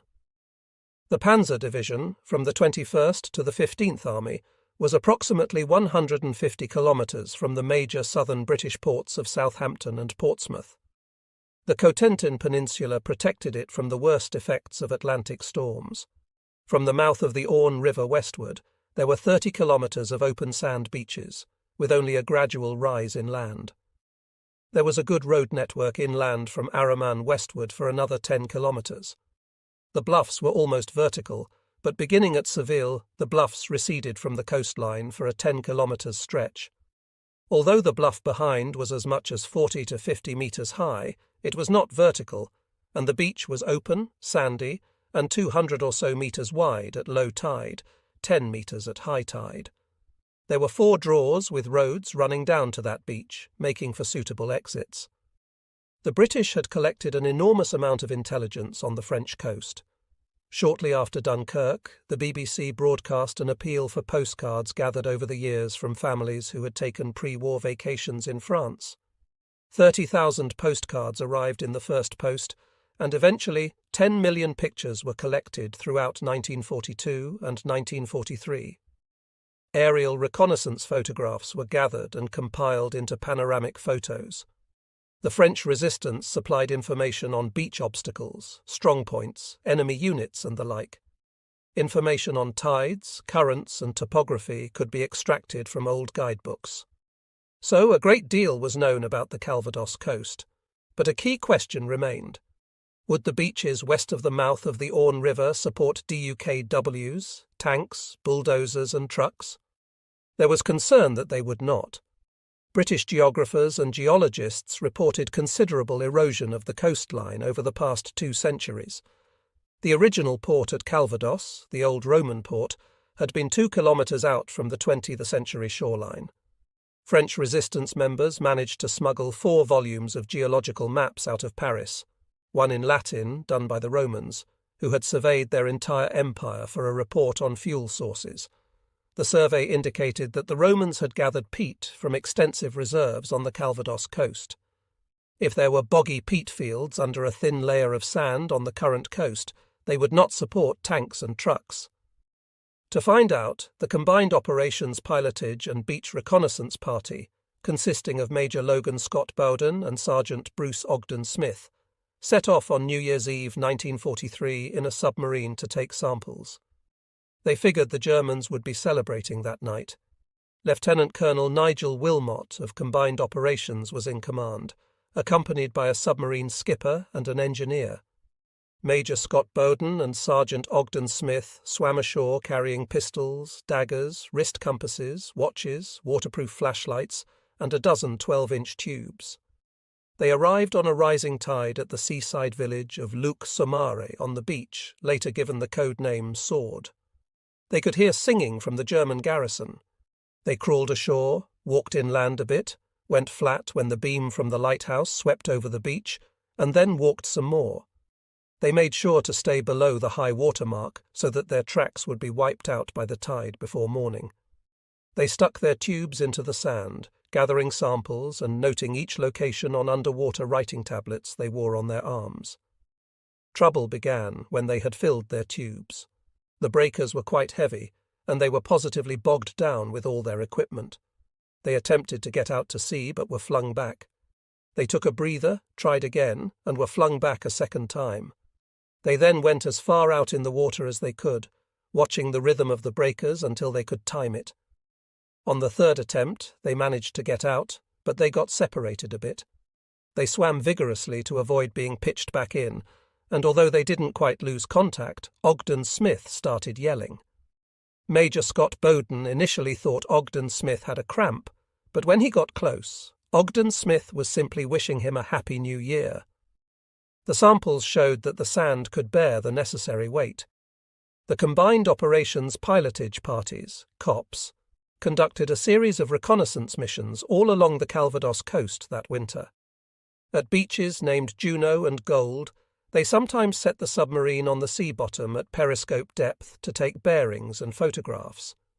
Major Scott Bowden explained that they could see things not visible from air photographs since they were looking from a worm's eye view. It was a tricky operation because any inadvertent movement in a submarine, while bottomed at periscope height on a wavy beach, could upset the trim and alter the submarine's position. On one occasion, the submarine passed right underneath a French fishing trawler, with a German spotter in the bow. Scott Bowden observed workmen on the beach using two-wheeled carts pulled by horses. He and Ogden Smith made other swims, including one at the beach between Scilly and Ville, codenamed Omaha, and conducted other reconnaissance missions. At the end of January, Scott Bowden was called to Combined Operations Headquarters at Norfolk House, St. James's Square, which had been taken over by Schaeff to report to Admiral Ramsey, General Bradley, General Smith, 4 other generals, and 5 more admirals. Rear Admiral George Cray, Ramsey's chief of staff, drew the curtains and said, "Now describe your reconnaissance." Scott Bowden looked at the map and thought it was too big. "Well, I'm afraid, sir, it's going to be very difficult to give much detail from this." Cray replied, "We've got another map down the other end. It might be better." Major Scott Bowden followed him across the large room, looked at the map hanging there, and indicated it would do. Cray called out, "Come on, chaps, bring your chairs down here." As the generals and admirals picked up their chairs and came over, the 23-year-old Scott Bowden thought, "Oh dear, I'm getting off to a bad start." He stumbled through his account, and then they started shooting questions for nearly an hour. The Navy was not very interested in his comments, but General Bradley was. He wanted to know if Sherman tanks could go up this track or that track. Scott Bowden thought of the two-wheeled carts and said it must be possible. When the brass ran out of questions, Scott Bowden offered an opinion. "If you don't mind my saying so, sir," he told Bradley, "I think that your beach, with all these tremendous implements, with guns deflating the beaches from here and there, is going to be a very tough proposition indeed." Bradley patted Scott Bowden on the shoulder and said, "Yes, I know, my boy, I know." When Eisenhower and his team arrived in London to take over from CAC, they studied Morgan's plan and accepted his logic, except for one major disagreement. Everyone involved, Montgomery, Eisenhower, Smith, Bradley, and others, insisted that the invasion front had to be widened to a 5-division assault. They demanded and received an allotment of additional landing craft. Extending the assault to the east toward Le Havre was deemed inadvisable because it would bring the assaulting troops directly under the Le Havre coastal guns, among the most formidable on the Atlantic Wall. Morgan had ruled out an extension to the west on the southeast corner of the Yunnan Peninsula because the Germans were flooding the hinterland there. Eisenhower overruled Morgan, deciding to extend to the west. He planned to deal with the problem of flooded areas behind the coastline by dropping the American airborne divisions inland and assigning them the task of seizing the raised roads that crossed the flooded areas, so the seaborne assault troops could use the roads to move inland. The U.S. 4th Infantry Division would lead the way on the Cotentin Peninsula, where the beach was codenamed Utah. The U.S. 29th and 1st Infantry Divisions would land at Omaha Beach on the Calvados coast. The British and Canadians would land on the beaches stretching westward from the mouth of the Orne, codenamed from east to west. Sword, British 3rd Division, plus British and French commandos, Juno, Canadian 3rd Division, and Gold, British 50th.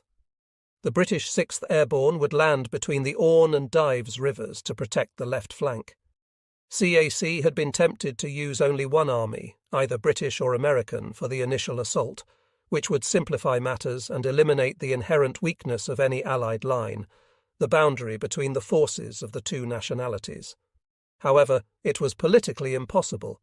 As General Barker had stated in July 1943, it was an absolute certainty that the Prime Minister would not allow the assault to be made solely by American troops, and the same was true for the U.S. government. The invasion was thus settled, The Calvados coast would be attacked with the British on the left and the Americans at Omaha, with an extension to the right onto the Cotentin coast at Utah. The great disadvantage of the Calvados coast was that landing there would place the Allied armies southwest of the Seine River, putting the major river barriers of the Seine and the Somme between them and their objective. However, disadvantages could be turned into advantages. CAC believed that the bridges over the Seine could be destroyed in pre-invasion bombardments, making it difficult for the Germans to bring panzer divisions from the Paris area across the river and into the battle. The greatest advantages of the Calvados coast were the potential for surprise and the possibility that the Germans might be fooled into believing the landing was a feint designed to draw their armour away from Paris to the west of the Seine. The basic reason for the surprise was that by landing at Calvados, the Allies would be moving south from England, away from the area the Germans absolutely had to defend, rather than east from England on a direct line toward their objective. It might also be possible to persuade the Germans on an ongoing post-invasion basis that Calvados was a feint by mounting a dummy operation aimed at Paris. CAC recognized that they could not reverse the process. If the Allies landed at Paris and mounted a dummy operation aimed at Calvados, it would not be believable. The Germans would not keep troops in Lower Normandy for fear of being cut off. Instead, they would bring their forces from Lower Normandy to Paris. However, they might be persuaded to keep troops in the Paris area following a landing on the Calvados coast, as the men and tanks in Paris would still stand between the Allied forces and Germany. In short, geography would help pin down the German armour in Paris and reinforce the German need to keep their panzer armies northeast of the Seine. CAC proposed, and Eisenhower, after taking command, mounted an elaborate deception plan codenamed Fortitude. The objectives were to fool Hitler and his generals into thinking that the attack was coming where it was not, and into believing that the real invasion was a feint. Each objective required convincing the Germans that the Allied invasion force was about twice as powerful as it actually was. Fortitude was a joint venture with British and American teams working together. It made full use of the double-cross system, ultra-intelligence, dummy armies, fake radio traffic, and elaborate security precautions. Fortitude had many elements designed to make the Germans think the attack might come on the Biscay coast, or in the Marseille region, or even in the Balkans. The most important parts were Fortitude North, which set up Norway as a target, the site of Hitler's U-boat bases essential to his only remaining offensive operations, and thus an area he was extremely sensitive about, and Fortitude South, with Paris as the target. To get the Germans to look toward Norway, the Allies first had to convince them that they had enough resources for a diversion or secondary attack. This was doubly difficult due to the acute shortage of landing craft right up to D-Day. It was touch and go as to whether there would be enough craft to carry 6 divisions ashore at Normandy as planned. Therefore, the Allies had to create fictitious divisions and landing craft on a grand scale. This was done chiefly with the double-cross system, the talents of the American and British movie industries, and radio signals. The British Fourth Army, for example, stationed in Scotland and scheduled to invade Norway in mid-July, existed only on the airwaves. Early in 1944, about 24 overage British officers went to northernmost Scotland, where they spent the next months exchanging radio messages.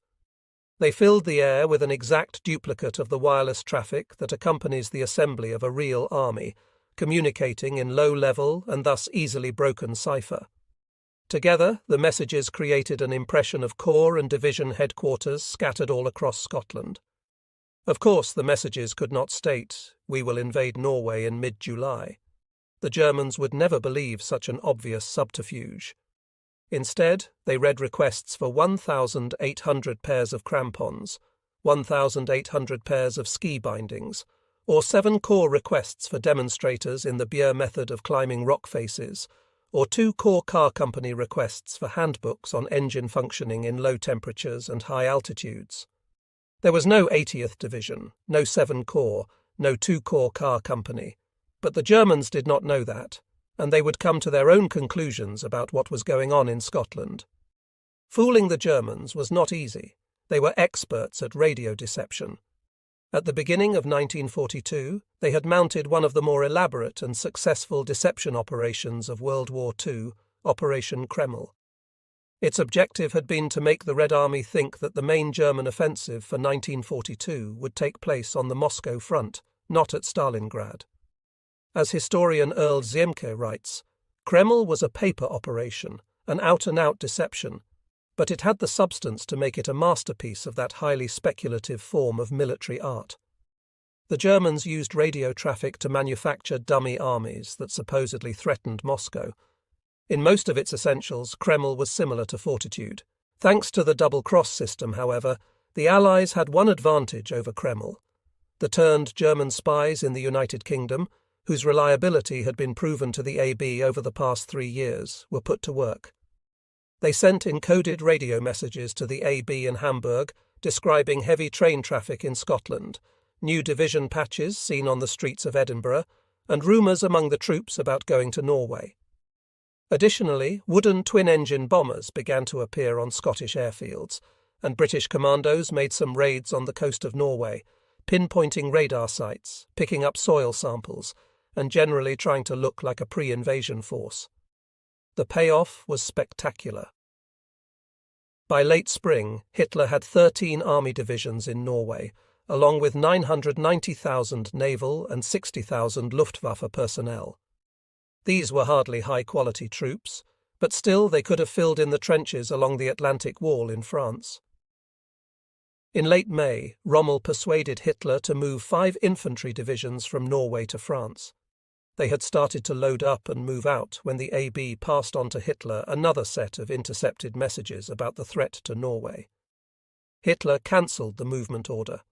To paraphrase Churchill, "Never in the history of warfare have so many been immobilized by so few." Fortitude South was larger and more elaborate. It was based on the 1st US Army Group, FUSAG, stationed in and around Dover and threatening the Paris area. It included radio traffic and inadequately camouflaged dummy units, landing craft in the ports of Ramsgate and Hastings, fields full of papier-mâché and rubber tanks, and the full use of the double-cross system. The spies reported intense activity around Dover, including construction, troop movements, increased train traffic and the like. They said that the phony oil dock at Dover, built by stagehands from the film industry, was open and operating. The capstone to Fortitude South was Eisenhower's selection of Lieutenant General George S. Patton to command FUSAG. The Germans thought Patton was the best commander in the Allied camp and expected him to lead the assault. Eisenhower, who was saving Patton for the exploitation phase of the coming campaign, used Patton's reputation and visibility to strengthen Fortitude South. The spies reported his arrival in England and his movements, as did the British papers available to the Germans in a day or two via Portugal and Spain. Additionally, German agents in Dublin had the London papers the day they were printed and could send on hot items by radio. FUSAG radio signals told the Germans of Patton's comings and goings and showed that he had taken a firm grip on his new command. FUSAG contained real as well as notional divisions, corps and armies. The FUSAG order of battle included the US Third Army, which was real but still mostly in the States, the British Fourth Army, which was imaginary, and the Canadian First Army, which was real and based in England. There were, in addition, supposedly 50 follow-up divisions in the United States, organized as the US 14th Army, which was notional, awaiting shipment to the PCAL. After FUSAG established its beachhead, many of the divisions in the 14th Army were real and were actually assigned to Bradley's US First Army in southwest England. Fortitude's success was measured by the German estimate of Allied strength. By the end of May, the Germans believed that the Allied force included 89 divisions, when in fact the number was 47. They thought the Allies had sufficient landing craft to bring 20 divisions ashore in the first wave, when they would be lucky to manage 6. Partly because they credited the Allies with so much strength, and partly because it made good military sense, the Germans believed that the real invasion would be preceded or followed by diversionary attacks and feints. It was more important for the Germans not to know that Calvados was the site than for them to think that the Pas-de-Calais was. The success or failure of coming operations depends upon whether the enemy can obtain advanced information of an accurate nature, Eisenhower declared in a February 23, 1944 memorandum. To ensure security, the Allies went to great lengths.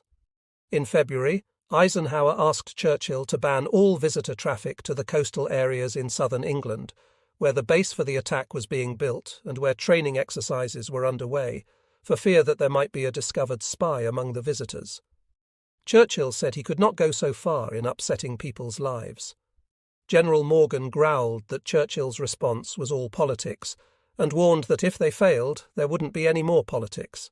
Still, the British government would not act, but when Montgomery said he wanted visitors banned from his training areas, Eisenhower sent an eloquent plea to the War Cabinet.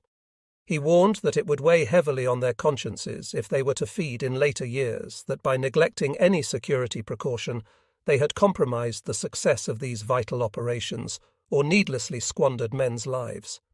Churchill gave in. Visitors were banned. Eisenhower also persuaded a reluctant War Cabinet to impose a ban on privileged diplomatic communications from the United Kingdom. Eisenhower said he regarded the diplomatic pouches as the gravest risk to the security of operations and the lives of their sailors, soldiers, and airmen. When the government imposed the ban on April 17th, it did not apply to the United States or the Soviet Union. Foreign governments protested vigorously, which gave Hitler a useful clue to the timing of overlord. He remarked in early May that the English had taken measures that they could sustain for only 6 to 8 weeks. With the British government cooperating so admirably, Eisenhower could not do less.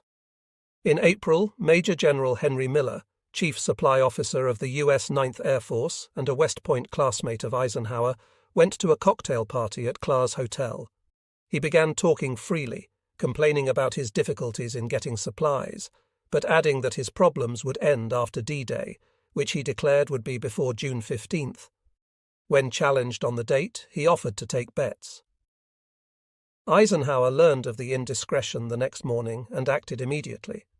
He ordered Miller reduced to his permanent rank of colonel and sent him back to the States, the ultimate disgrace for a career soldier. Miller protested, but Eisenhower insisted, and back he went. Miller retired shortly thereafter.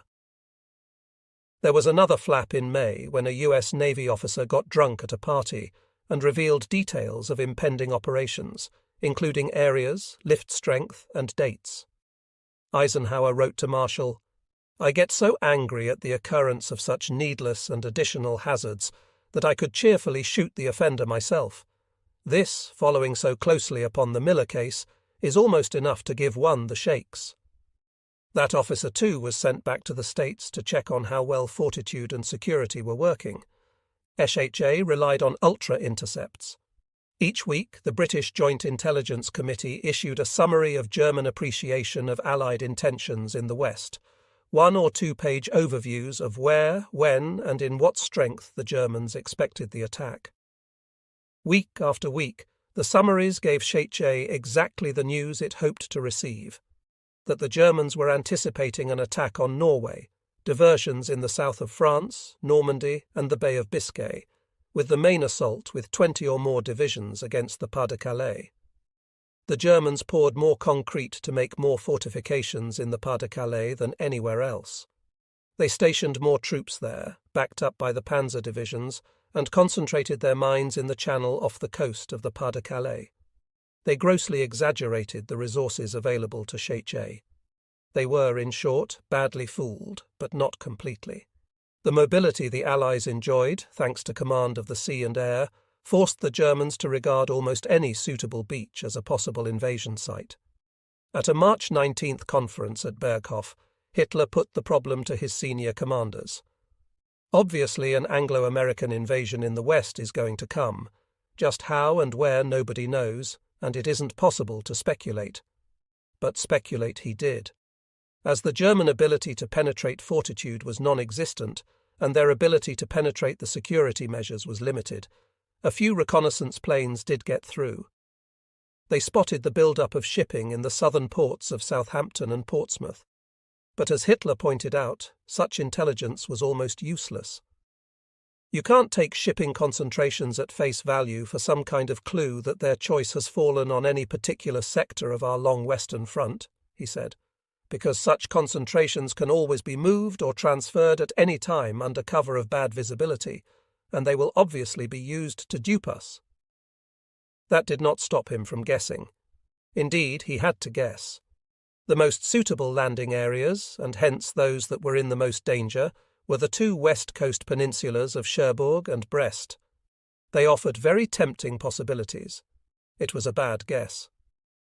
ADM Theodor Kranke, commanding Navy Group West, guessed that the invasion would come between Boulogne and Cherbourg, either in the Cotentin or at the mouth of the Orne, the mouth of the Seine, or the mouth of the Somme, which was a little better. But as Boulogne to Cherbourg included most of the canal, it hardly pinpointed accuracy. Rommel's guess was the Pas-de-Calais. He spent more of his time there than anywhere else on his long front, inspecting, prodding, and building defences. At the beginning of May, he began to look slightly to the southwest, telling Lieutenant General Gard Fauhin, commanding the crack 116th Panzer Division of the 15th Army, "We expect the invasion on either side of the Somme estuary." But all the evidence available to the Germans continued to indicate the Pas-de-Calais. The pattern of Allied air activity, for example, reinforced fortitude. There were twice as many Allied reconnaissance flights over the 15th Army's sector as there were over other armies. There were almost 10 times as many air raids on targets northeast of the Seine as in Lower Normandy. So Rommel continued to look to the Pas-de-Calais. He was confident that if the Allies invaded there, he could defeat the assault. On April 27th, German Schnellboote, abbreviated E-boats and called E-boats by the Allies for enemy boats, penetrated an Allied shipping concentration for a practice exercise codenamed Tiger and sank 2 LSTs. For the Allies, the loss of more than 700 men was a major blow. The information that the Allies were practicing at Slapton Sands on the south coast of England was potentially useful. Hitler saw this at once. Although he had never been to England or to the Cotentin or Calvados, he had the most amazing ability to store topographical information in his mind. In this instance, he noticed the similarity between Slapton Sands and the Cotentin beach, which was why the Allies were carrying out practice exercises at Slapton Sands. He began to insist strongly on the need to reinforce the defence in Lower Normandy. Within the severe limits in which the Wehrmacht in the west was required to operate, this was done. On May 29th, the weekly Allied intelligence summary included a chilling sentence. The recent trend of movement of German land forces towards the Cherbourg area tends to support the view that the Cherbourg area is regarded as a likely and perhaps even the main point of assault. Had the Germans penetrated the secret of Overlord, only the event would tell. Meanwhile, the good news was that the main panzer forces remained northeast of the Seine with the 15th Army. When Morgan's directive declared as soon as possible, march was out. Even if the Allies got a couple of good days to cross and land, the probability of a spring storm smashing against the Calvados coast during the establishment and building up phase made march too risky. April 1st, the target date suggested by the U.S. Joint Chiefs of Staff, JCS, was no good because of uncertain and unpredictable Channel weather, and because the spring thaw in Russia would make it impossible for the Red Army to launch a coordinated offensive. Morgan therefore picked May 1st. When Eisenhower took command, he moved the target date back to June 1st in order to have the use of an extra month's production of LSTs, LCVPs and other landing craft. The target date meant the Allies would go on the first suitable day after June 1st. A number of requirements went into the selection of D-Day, the chief of which concerned tides and moon conditions. The admirals wanted to cross the Channel in daylight to avoid confusion, control the thousands of craft involved, and maximize the effectiveness of the fire support. The Air Force generals wanted daylight before the first waves went ashore in order to maximize the effectiveness of their bombing runs. Both had to give way to the Army generals' insistence on crossing at night to preserve surprise up to the last minute and landing right after first light in order to have a full day to get established. Rommel anticipated that the attack would come at high tide, as that would give the first waves the shortest open beach to cross. But that only showed how little he knew about amphibious operations. From the beginning, the Allies were determined to land on a rising tide so that the landing craft could run right onto the beach and then float free on the rise. The Allies needed at least a half moon on the night of the crossing, enough to provide some illumination for the fleet and for the paratroopers who would be dropping into France some 5 hours before H-hour. A rising tide at first light, following a night with a suitable moon, occurred during 2 periods in June, the 5th, 6th and 7th, and again on the 19th and 20th. Eisenhower picked June 5th for D-Day. The southeast coast of the Cotentin and the Calvados coast of Lower Normandy would be the place, June 5th would be the date, H-hour would be dawn. Rommel had no inkling that the Allies suffered from a shortage of landing craft. He thought just the opposite. Further, the double-cross spies were feeding him false information. His guess as to the date, therefore, was badly off. In April, he thought it would come in the 1st or 3rd week of May. On May 6th, he wrote his wife Lucy, "I'm looking forward with the utmost confidence to the battle. It may be on May 15th, it may not be until the end of the month." On May 15th, he wrote Lucy, "Mid-May already and still nothing doing. I think it's going to be a few more weeks yet." On June 1st, he consulted moon and tide tables and declared there were no good invasion tides, high tide at dawn in his view, until after June 20th. The next day he wrote Lucy, "There is still no sign that the invasion is imminent." Hitler was no better. He indulged himself in the hope that there never would be an invasion. On April 6th he declared, "I can't help feeling that the whole thing's a shameless charade." More realistically, he went on to complain, "We've no real way of finding out what they're really up to over there. We cannot afford to fail."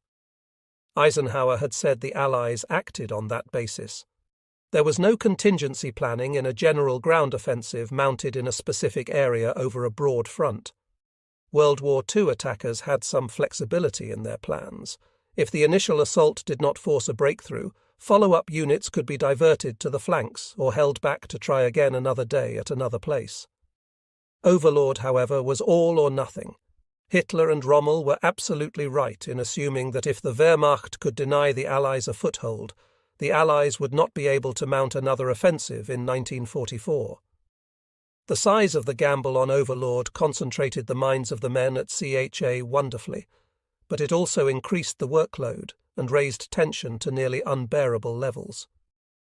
"If I could give you an exact diary account of the past week," Eisenhower wrote in late January, "you'd get some idea of what a flea on a hot griddle really does." Toward the end of May, he wrote, "I seem to live on a network of high-tension wires." In World War I, the side undertaking an offensive always had to worry about an enemy counter-offensive almost anywhere along the line from the Swiss border to the Channel coast. Adequate forces had to be maintained all along that line. The same was true of the Germans in Western Europe in World War II. CHA had an enormous advantage here. There was no possibility of a German offensive against the United Kingdom, so the Allies were free to concentrate all their resources on the point of attack. Before 1918, when the first bombing squadrons came into being and began initial, although still very small, operations, there was no physical way a World War I attacking force could reach behind enemy lines to disrupt the movement of the enemy's men and supplies to the battle area. It could do so only through feints and deceptions. SHA made full use of feints and deceptions, but in addition, the Allies had 3 means to prevent or at least disrupt the movement of German reserves and reinforcements to the lodgement area, isolating Lower Normandy and turning it into a sort of strategic island. The 3 ways involved the airborne divisions, the French resistance, and the Strategic Air Force. Because they were new and untried, there was great controversy over how to utilize them effectively. But in the end, agreement was reached and the job was done.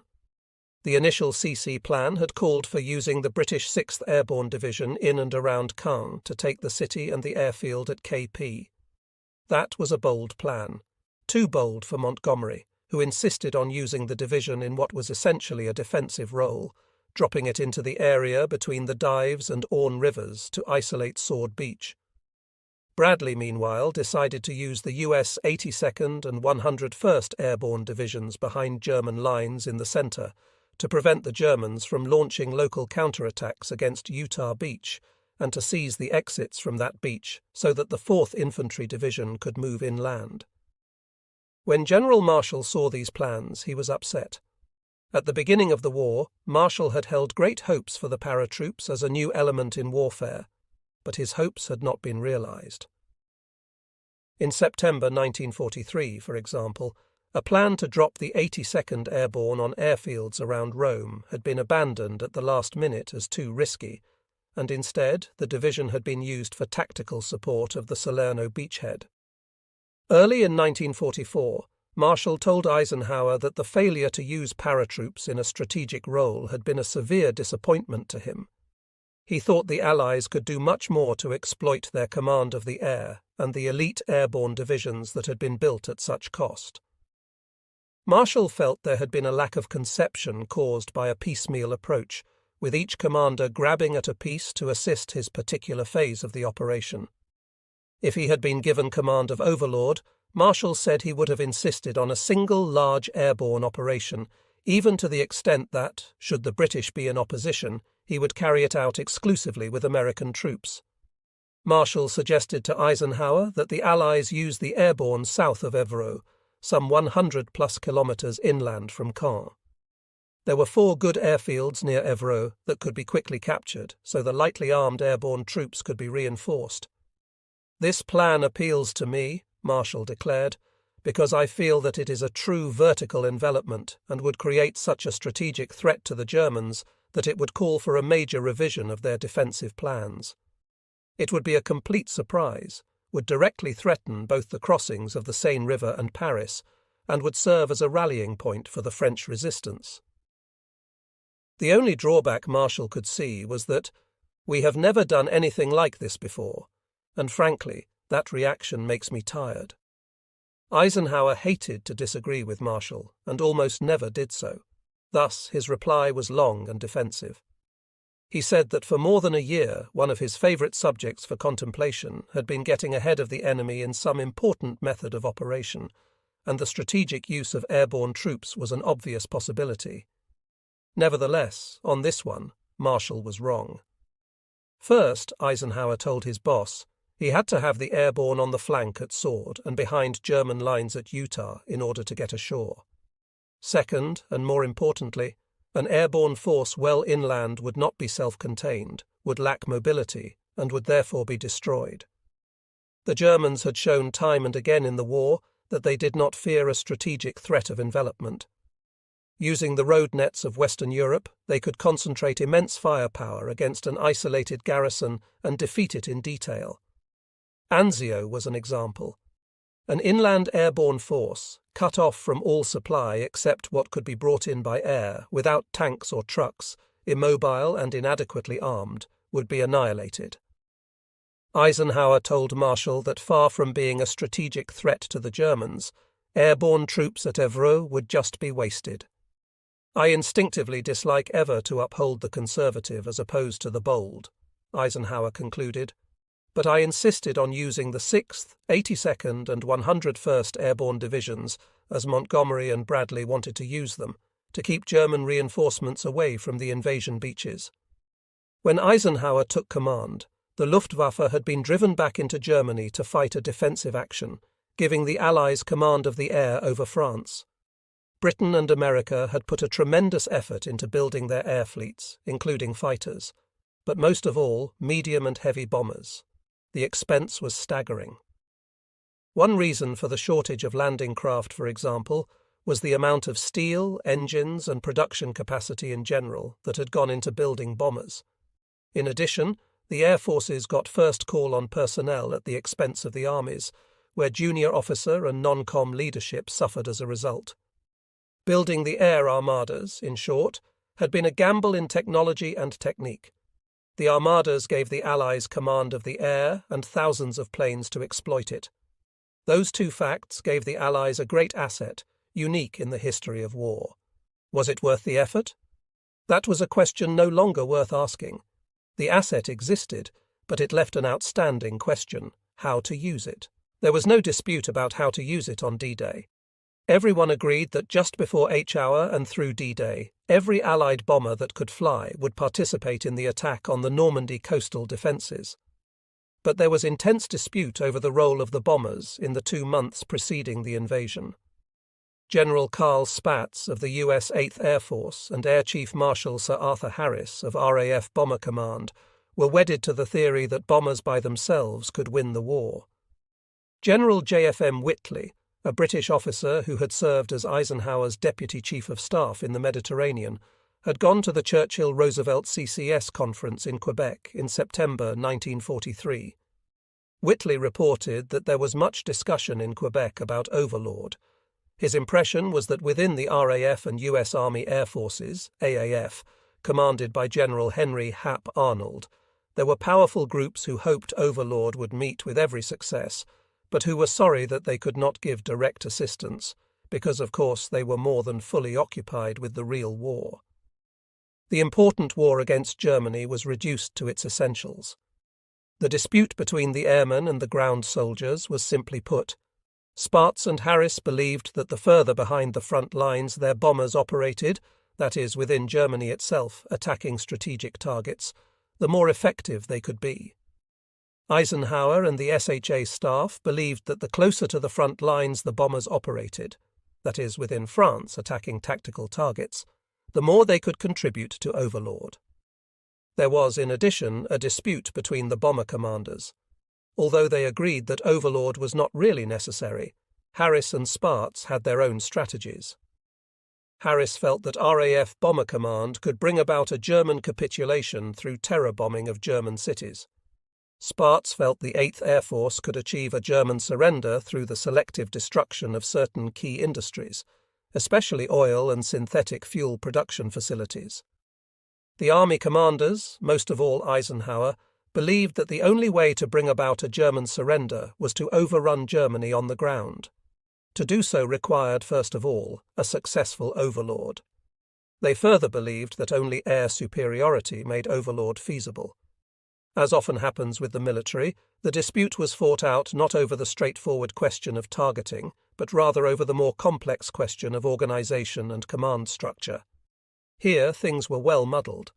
Although Eisenhower was the supreme commander, he commanded only those forces assigned to him by the CCS, which did not include the 8th Air Force or Bomber Command. The only air power SHA possessed was the British Tactical Air Force and the American Tactical Air Force, 9th Air Force. Under the immediate command of Air Vice Marshal S. Trafford Leigh-Mallory, Leigh-Mallory's experience had been solely with fighters. He was a cautious, pessimistic sort. Harris and Spaatz neither trusted nor liked him. They refused to serve under him or SHA. In January, Eisenhower argued with Marshall and Arnold about command. He insisted that Harris and Spaatz should be under SHA for a period of several weeks before the invasion, so that SHA could pick the targets. He told Arnold he had strong views on the subject. To his surprise and relief, Arnold agreed that the bombers should be placed under his direct command for the impending operations. Eisenhower intended to use the bombers to paralyze the French railway system. He believed it could be done, and that once accomplished, it would hamper German movement of reinforcements to Lower Normandy. The program, called the Transportation Plan, would take time and could not be accomplished with a 2 or 3 day blitz on the eve of Overlord. The Strategic Air Force commanders were offering to participate in an interdiction program that would begin shortly before D-Day and would concentrate on line cutting, strafing, bridge breaking, and the destruction of a few railroad focal points. The transportation plan called for a prolonged attack on rail yards, sidings, stations, sheds, repair shops, roundhouses, turntables, signal systems, switches, locomotives, and rolling stock. The official historian of SHA writes that in getting their proposal adopted, Eisenhower, Tida, and Leigh-Mallory were vigorously opposed on both strategic and political grounds by most of the bomber commanders, by members of the 21 Army Group staff, and by the Prime Minister and most of the War Cabinet. Harris and Spaatz led the protest. Harris argued that Bomber Command, built for night raids and area bombing, could not achieve the accuracy required to hit marshalling yards, repair facilities, bridges, and other pinpoint railroad targets. Tida, the strongest advocate at SHA of the transportation plan, and indeed the man who had convinced Eisenhower of its necessity, even accused Harris of juggling figures to prove that his bombers could not hit the proposed targets. Spaatz insisted that the continuing success of operations against German oil refineries would assure the greatest support for Overlord. He convinced Arnold to change his mind and support him. Spaatz argued that his oil plan would, in the long run, immobilize the Germans much more effectively than the transportation plan. Eisenhower replied that the oil plan would have no immediate effect. The Germans had accumulated stocks of oil and gasoline in France in scattered and camouflaged depots. Only when those supplies were used up, well after D-Day, would a stoppage of oil production affect German military operations in France. Spaatz shrugged off this point by saying that the transportation plan would be only of slight help in isolating the battlefield, while the oil plan would be of major help later. This was the crux of the matter. Spaatz assumed that it would be easy to get ashore and stay there. Eisenhower did not. The oil plan would also allow the Air Force to retain its independence from SHA, a point on which Spaatz insisted because of Lee-Mallory. Eisenhower was embarrassed by Spatz's open hostility to Lee-Mallory and tried to reassure Spaatz that Tida would personally supervise the air campaign. Further, as Spaatz noted in his diary, Eisenhower tried subtly to sell Lee-Mallory, saying that he felt that maybe proper credit had not been given to the man's intelligence. Spaatz told him that his views had not and would not change. Unable to persuade the air commander, Eisenhower turned to his superiors. He convinced Churchill that Tida could act as the aviation lobe of Eisenhower's brain, thus bypassing Lee-Mallory so far as the bombers were concerned. But he could not persuade Churchill on the key point. The Prime Minister ruled that there could be no question of handing over the British Bomber Command as a whole to the Supreme Commander and his deputy. Further, Churchill insisted that SHA's air plans should be subject to CCS approval. Eisenhower objected to submitting his plans to the CCS and demurred at anything short of complete operational control of the whole of Bomber Command and the American strategic forces.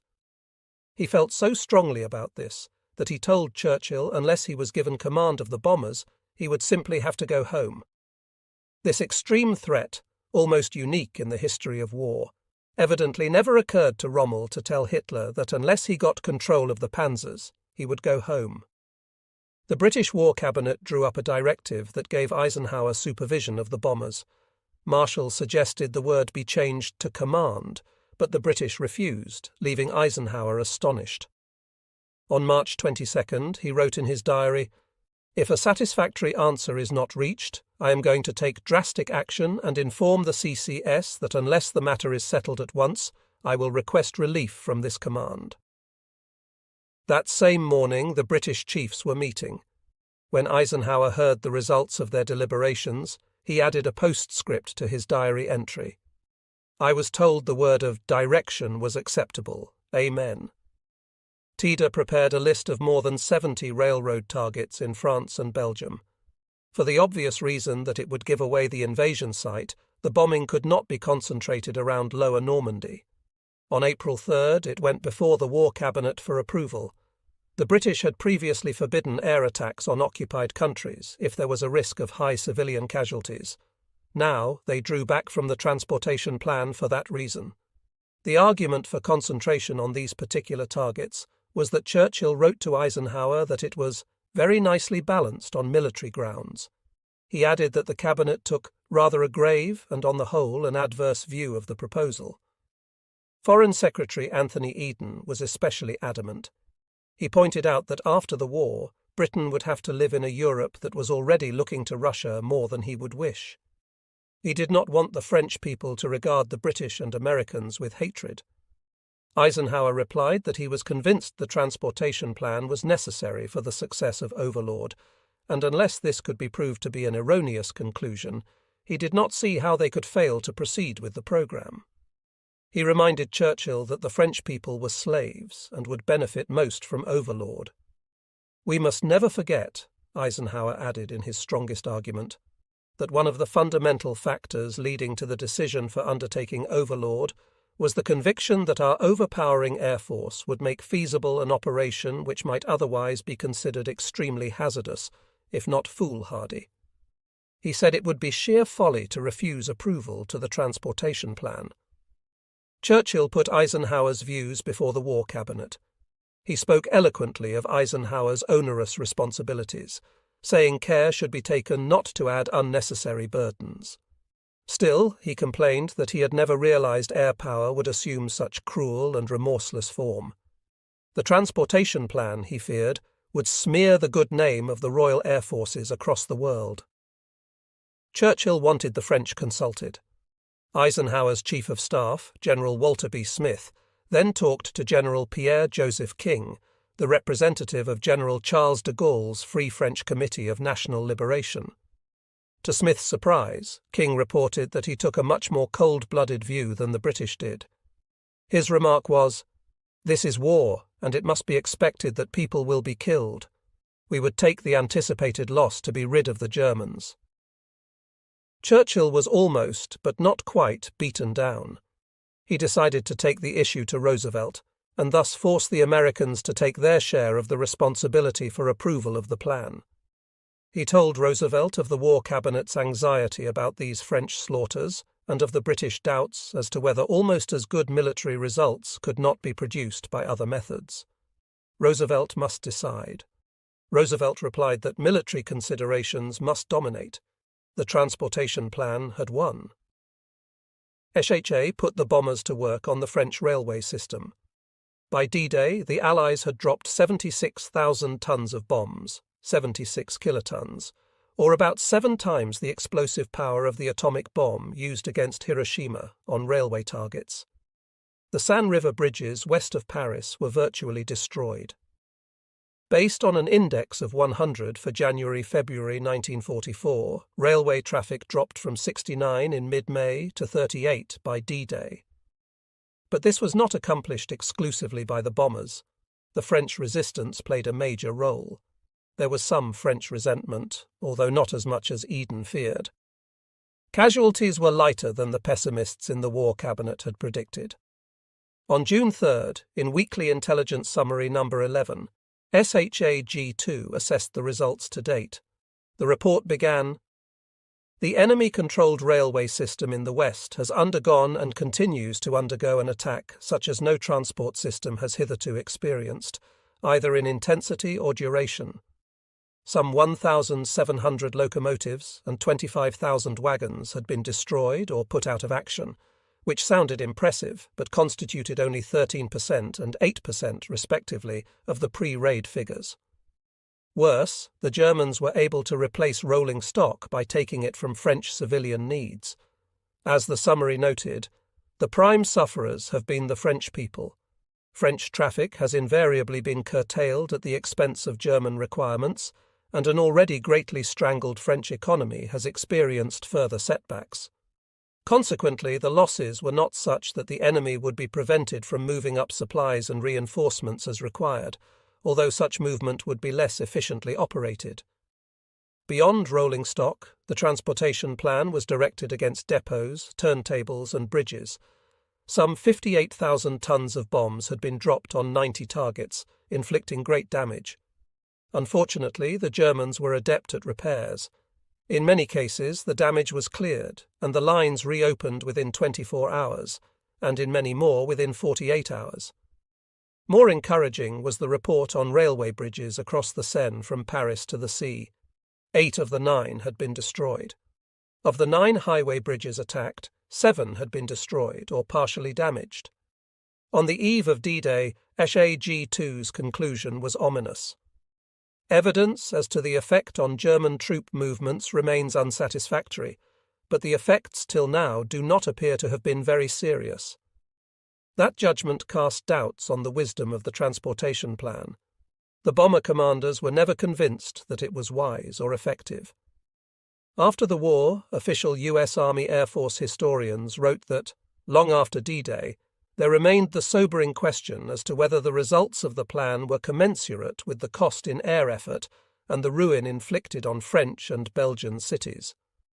However, those in the best position to know, the German generals, were strong in their belief that the various air attacks were ruinous to their counter-offensive plans.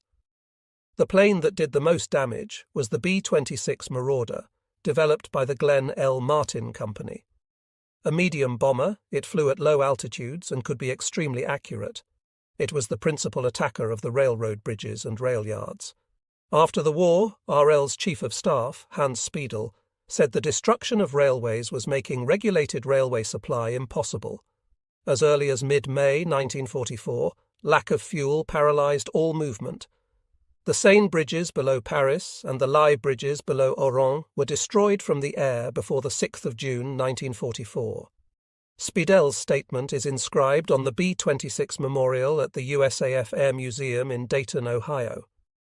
In a 1946 interview, General Jodel said that the complete construction of the coastal defences was not yet finished, and never would have been because the necessary sand and cement could no longer be brought up. Gordon Harrison, the official historian of the cross-channel attack, concluded that by D-Day the transportation system in France was on the point of total collapse. This was to prove critical in the battle for Normandy. There was more involved in the disruption of the transportation system than just the bombers. The French resistance played a part that was perhaps as important and certainly more efficient per pound of explosive. The resistance had grown from practically nothing in the dark days of 1940 to a considerable force by early 1944. Like all successful clandestine operations, its organisation was complex and fragmented, divided regionally and politically. Its acknowledged head was Charles de Gaulle, but he was in Algiers, far from the scene and incapable of exercising anything like rigid control. Liaison was provided by the Special Operations Executive, SOE, established by the British in late 1940.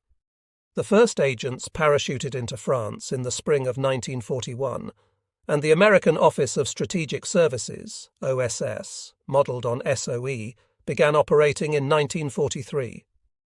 The resistance had many significant weaknesses. It was always subject to German penetration, inadequately armed, and in many cases totally unarmed. Lines of authority tended to be unclear, communication within units was poor, and communication between units was almost non-existent.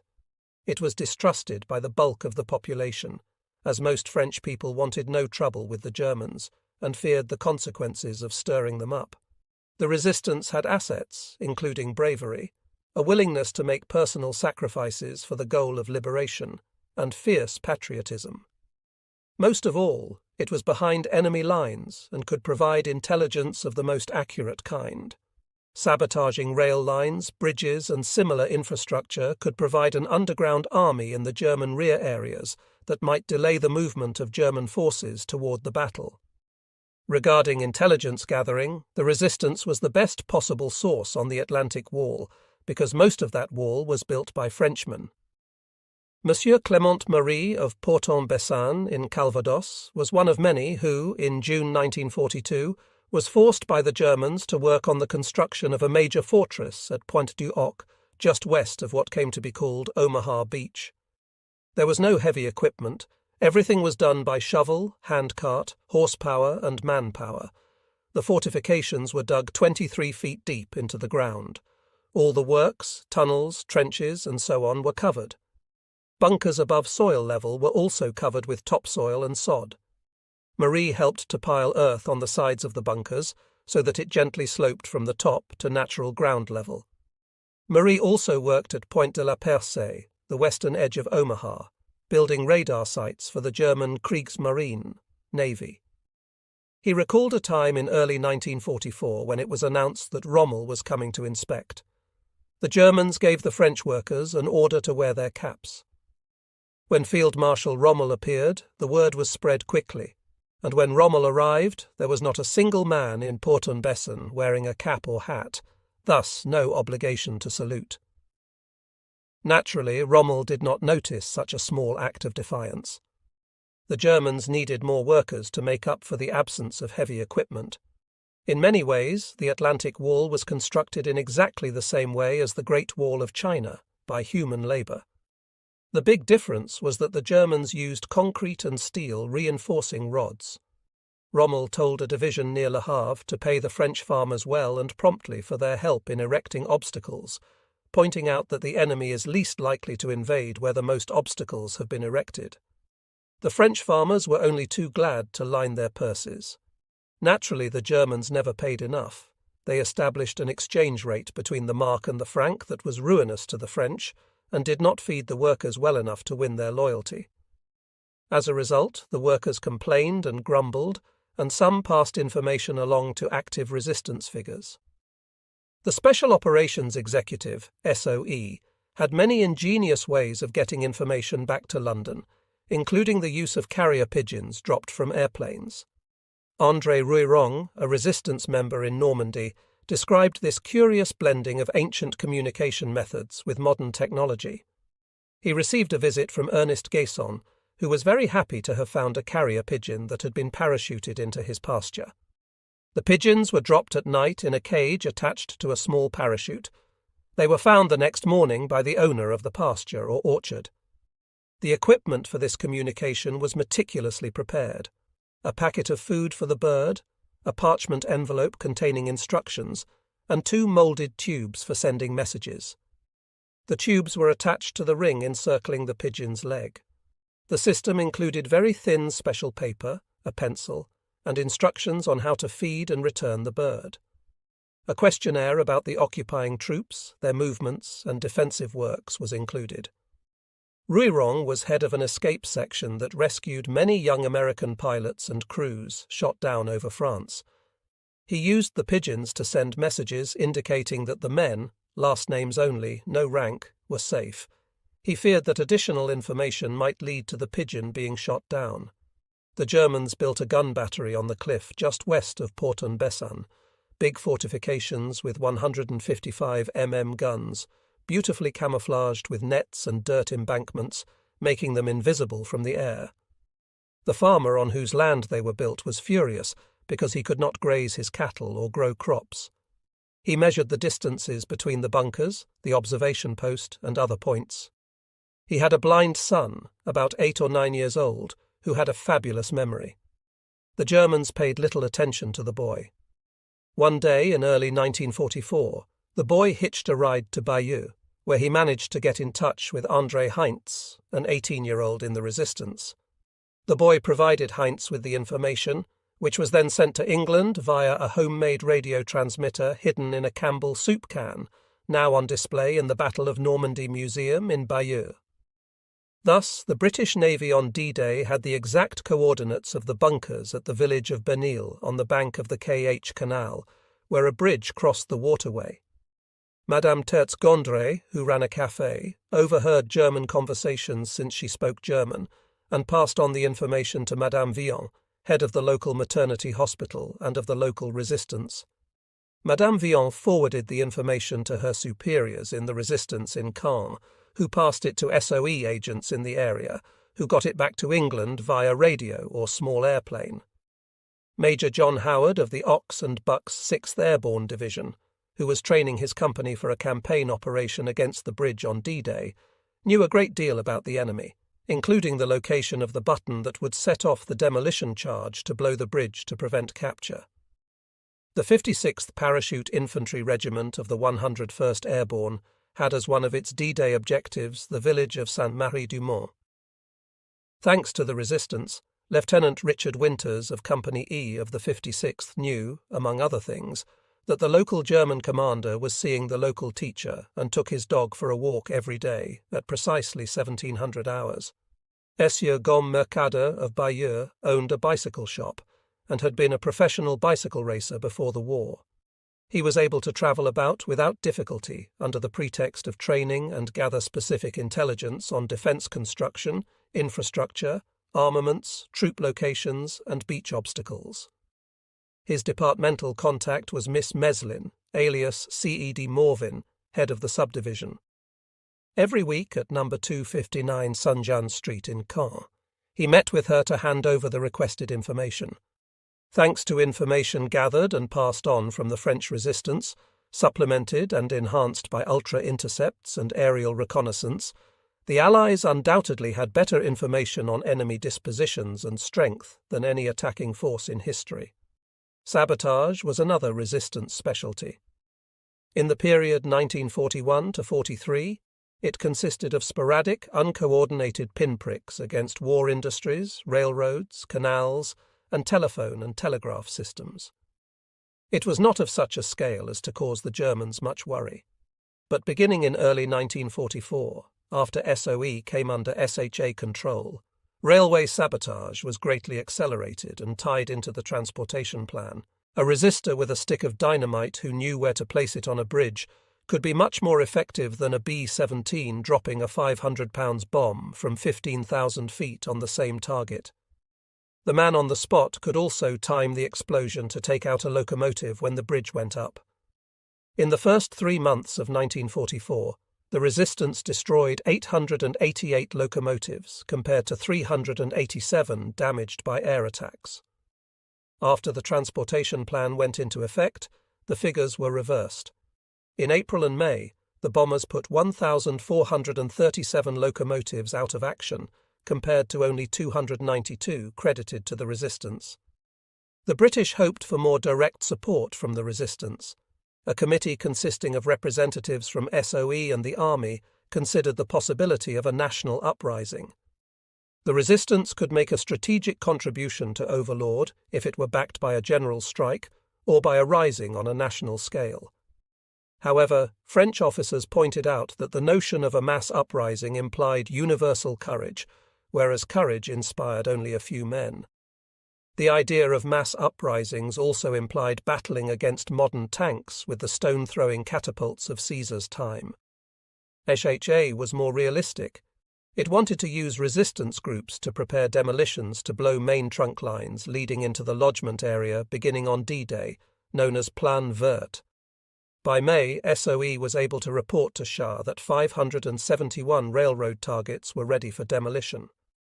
Plan Vert was supplemented by Plan Tortue, a project for blocking enemy road movements through guerrilla action, which involved firing Sten and Bren guns into German columns, and then retreating into the woods, hoping the Germans would follow. Since the Germans were regularly picking up resistance members and torturing them for information, the resistance could not be told in advance about the date of D-Day. Therefore, arrangements had to be made to order the execution of sabotage plans through code messages broadcast over the BBC. Leaders were instructed to listen to BBC broadcasts on the 1st, 2nd, 15th and 16th of each month. If the invasion was imminent, they would hear a preparatory code message and then remain on alert for a confirmatory message. This would be followed within 48 hours by a code launching the units into action. Each region had a different code. In Bayeux, the action code for Miss Mira's unit was, "It is hot in Suez," followed by, "The dice are on the carpet." He recalled hearing these messages over the BBC in Bayeux. In my cellar, the radio was on at 6:30 p.m. The first message said, "It is hot in Suez," twice, then a definite silence, followed by, "The dice are on the carpet," twice, along with other messages that didn't concern us. Stunned by these messages, I was momentarily overwhelmed but quickly recovered. After turning off the radio and climbing the steps from the cellar, I informed my wife of what I had heard. I then took my bicycle to contact my principal responsible people about the imminent landing. The night was going to be long. SHA considered limiting sabotage activity on D-Day to Lower Normandy. A strong argument for this was to wait in other regions until the destruction of bridges would be immediately helpful to the Allies, especially in the south of France, where another landing was scheduled for mid-August. Additionally, if the resistance acted all across France, it would expose its members to identification and capture by the Germans, who would then have time to repair the damage. However, these arguments gave way to the view that it was preferable to create the maximum amount of chaos behind enemy lines at the moment of landing, and SHA figured it would be impossible to keep various resistance groups quiet after the news of D-Day broke.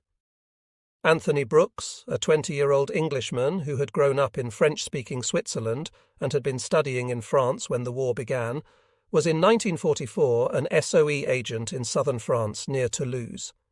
He had been receiving airdrops of explosives, which he distributed to his resistance operatives.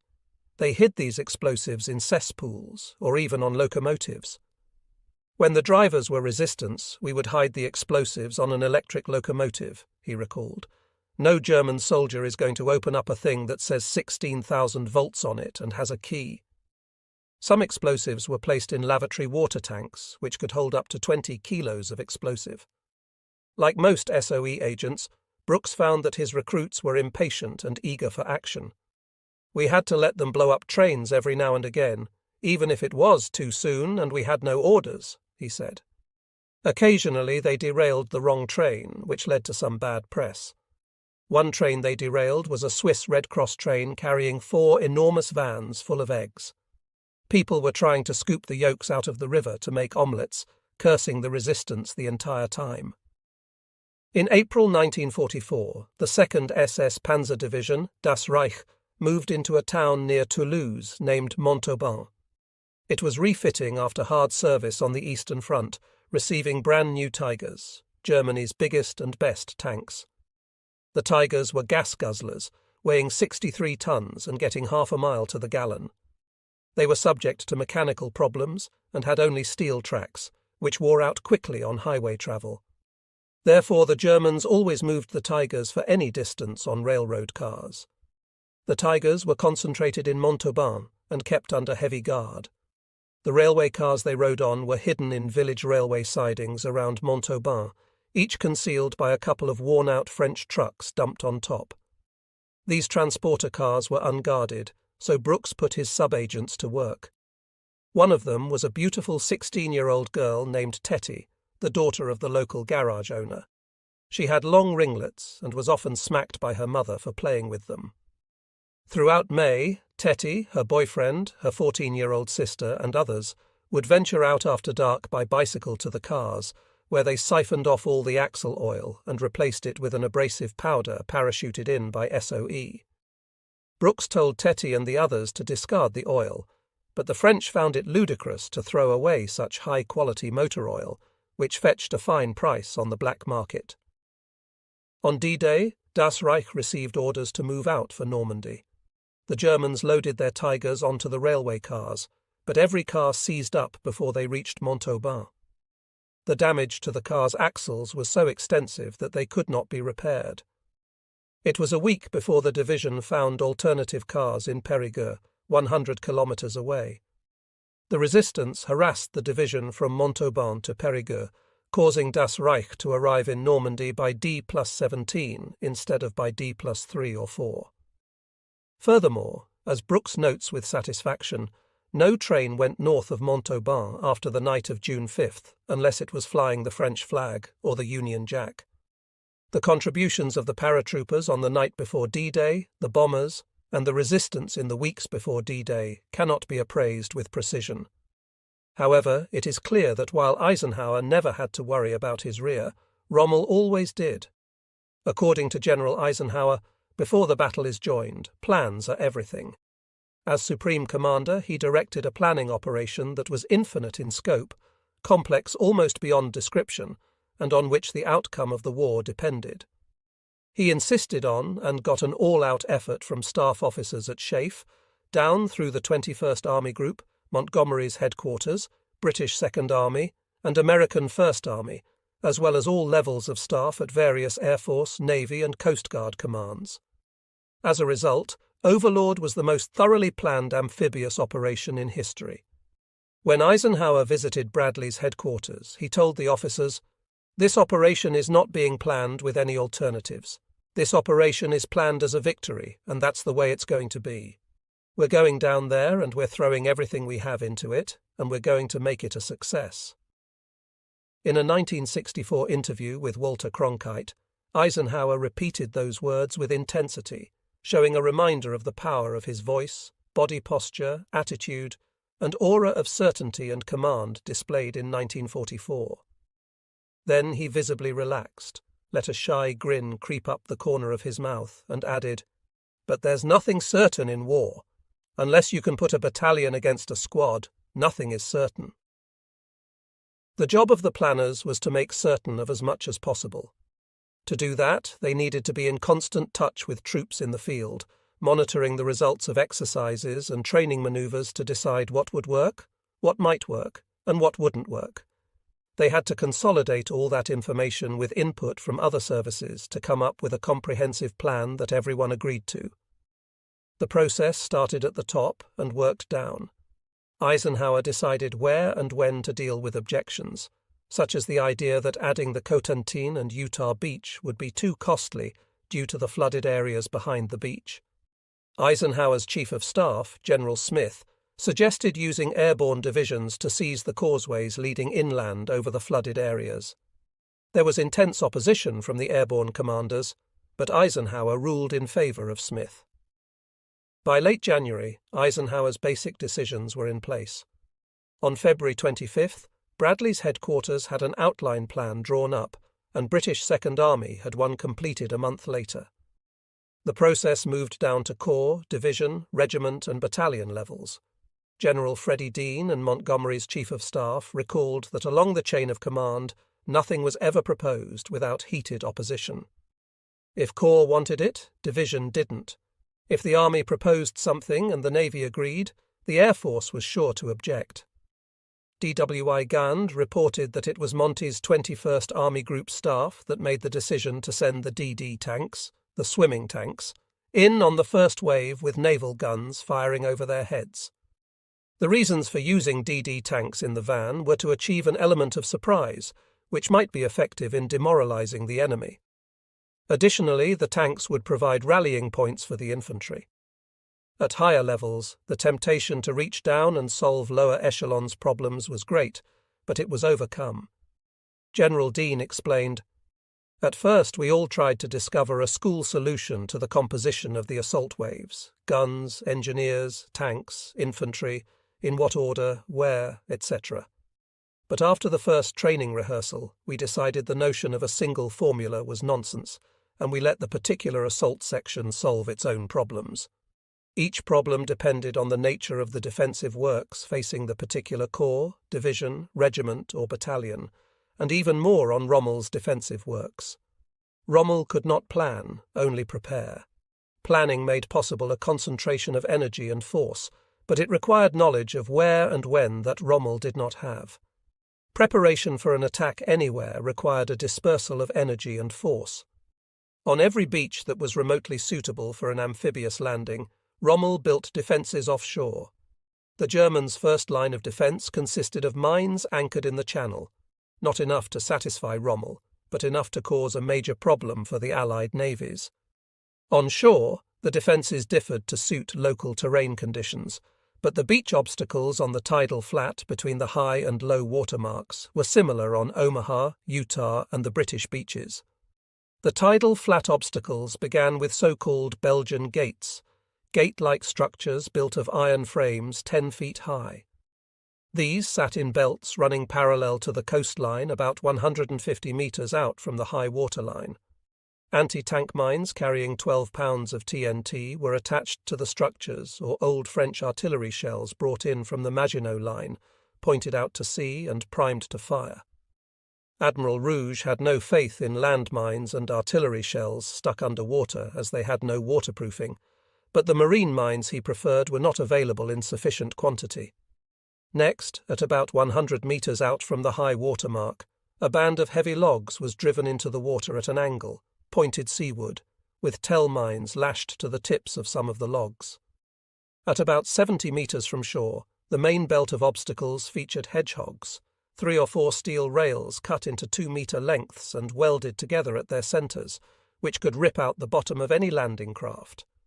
Rommel treated France like a colossus. He could and did flood the countryside by damming rivers or letting in the sea. He could and did uproot and evacuate French civilians, tear down vacation homes and buildings to give his artillery a better field of fire, and cut down forests to get the trees he needed for his beach obstacles. The obstacles forced the Allies to choose between risking their landing craft on a full tide or coming in on a rising tide, thus giving the German soldiers an opportunity to cut down the first waves of attackers as they struggled through the tidal flat and up to the first feature of the beach, which at Omaha was a bank of shingle, small smooth rocks, or a line of sand dunes at Utah that could provide some cover. Rommel had his static divisions, many of whose battalions were OST units. In some divisions, the men were 50% Polish or Russian.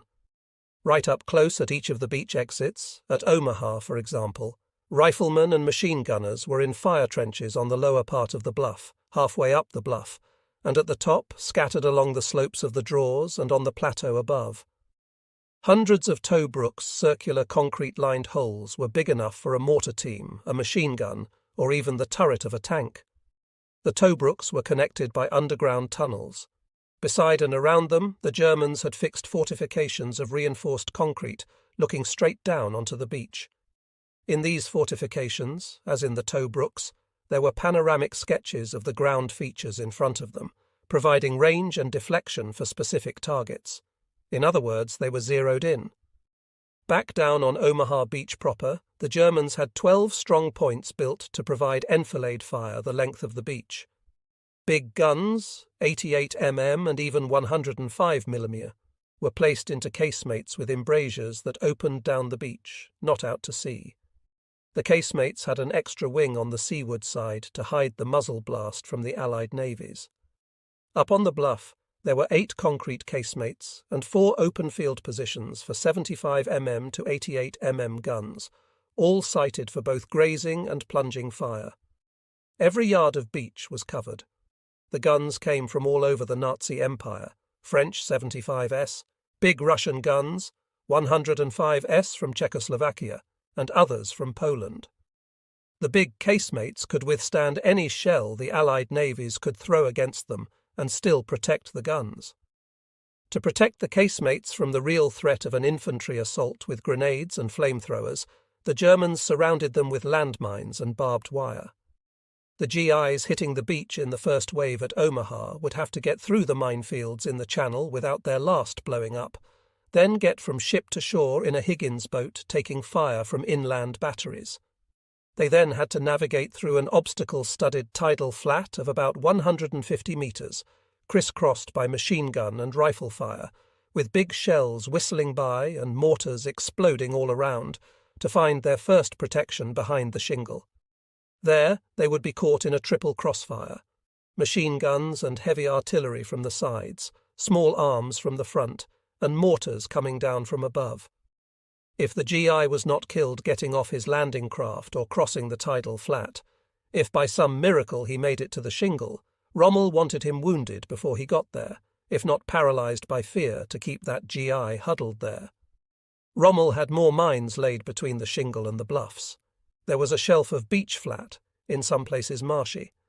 Rommel relied mainly on mines, irregularly placed throughout the shelf and of all types. Some were simple charges of TNT covered by rock and set off by tripwires. Others were devices of the devil that jumped up when activated and exploded at waist height. Rommel laid 6.5 million mines and wanted many millions more. His goal was 11 million anti-personnel mines. Behind the mines and around the barriers, there were anti-tank ditches about 2 metres deep and cement anti-tank or anti-armour barriers across the exit roads. All this was backed up by big guns. At Point du Hoc, there was to be a 6-gun battery of 155 mm capable of firing into the mass of shipping off both Omaha and Utah beaches. Another was at St. Maru, looking right down on Utah, and another at Long Sault, covering Gold Beach, and so on. Behind Omaha, once one got inland from the plateau, there were no fixed defences of any kind.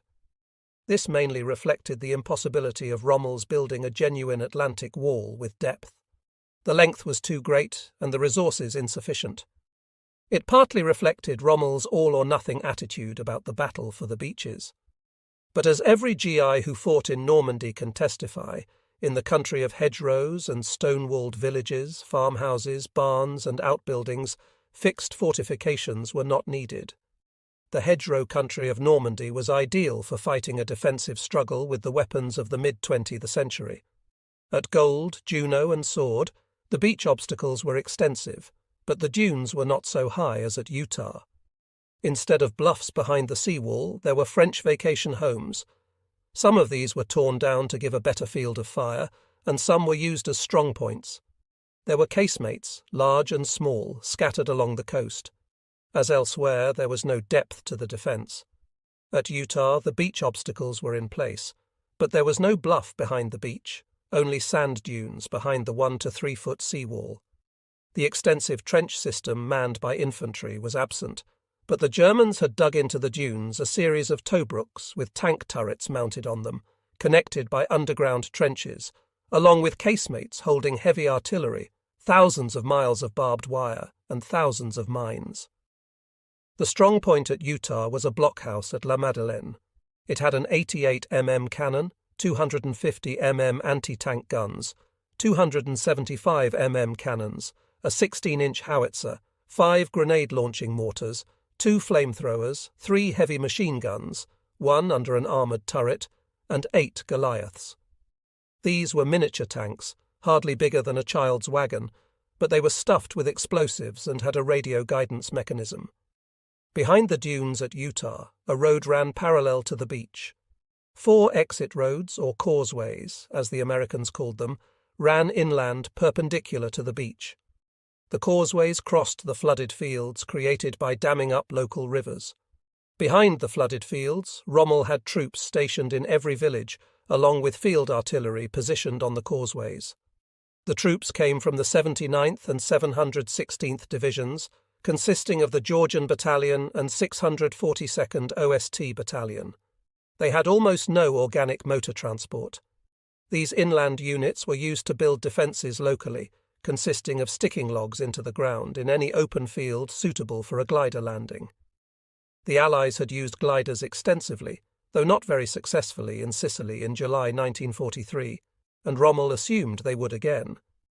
To prevent it, he devised Rommel's asparagus, 10-foot logs driven into the ground topped with shells attached by interconnecting wires. The shells didn't arrive from Paris until after D-Day, but the logs by themselves were enough to bust up a wooden glider travelling faster than 100 kilometers per hour. For deception purposes, Rommel built casemates that held no guns. Admiral Ruckhead recalled that dummy batteries attracted many Allied air attacks and helped the real guns to survive.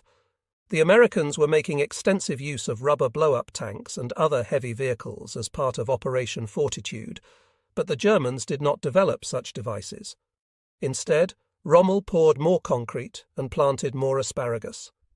Colonel General Gudrun von Sodenstern, commander of the 19th Army in southern France, thought Rommel mad. He commented on Rommel's fixed defences as, "No man in his senses would put his head on an anvil over which the smith's hammer is swung.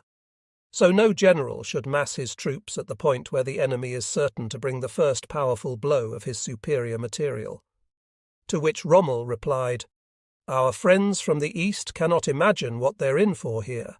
It's not a matter of fanatical hordes to be driven forward in masses against our line, with no regard for casualties and little recourse to tactical craft.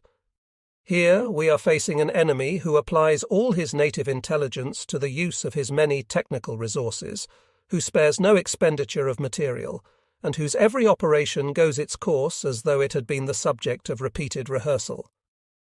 He was right in his analysis of the American army, but in the view of General Baron Leo Gischberg, he was badly wrong in his conclusion about how to meet the attack.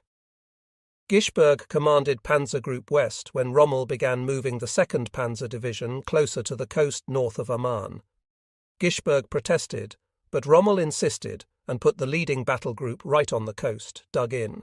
He growled to Admiral Ruckhead, "The Panzer divisions are going to be moved forward whether they like it or not."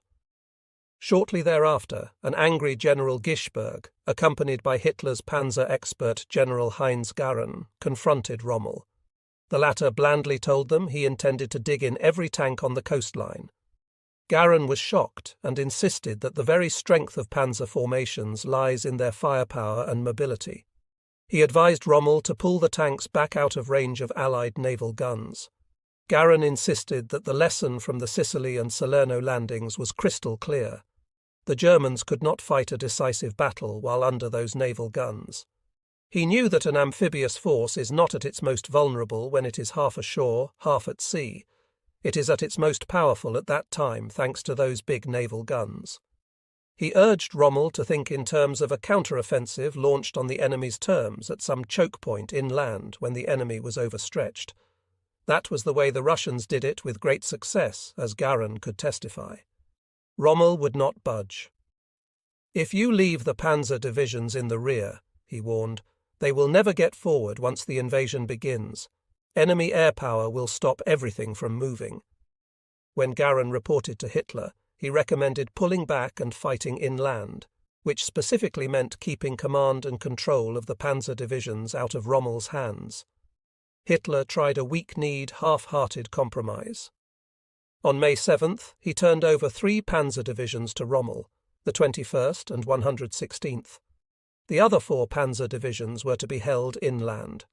General Alfred Jodl, chief of OKW, assured Rommel that although the 4 divisions were under OKW's control, they would be released for operations without further application by yourself the moment we could be certain about the enemy's intentions and focus of attack.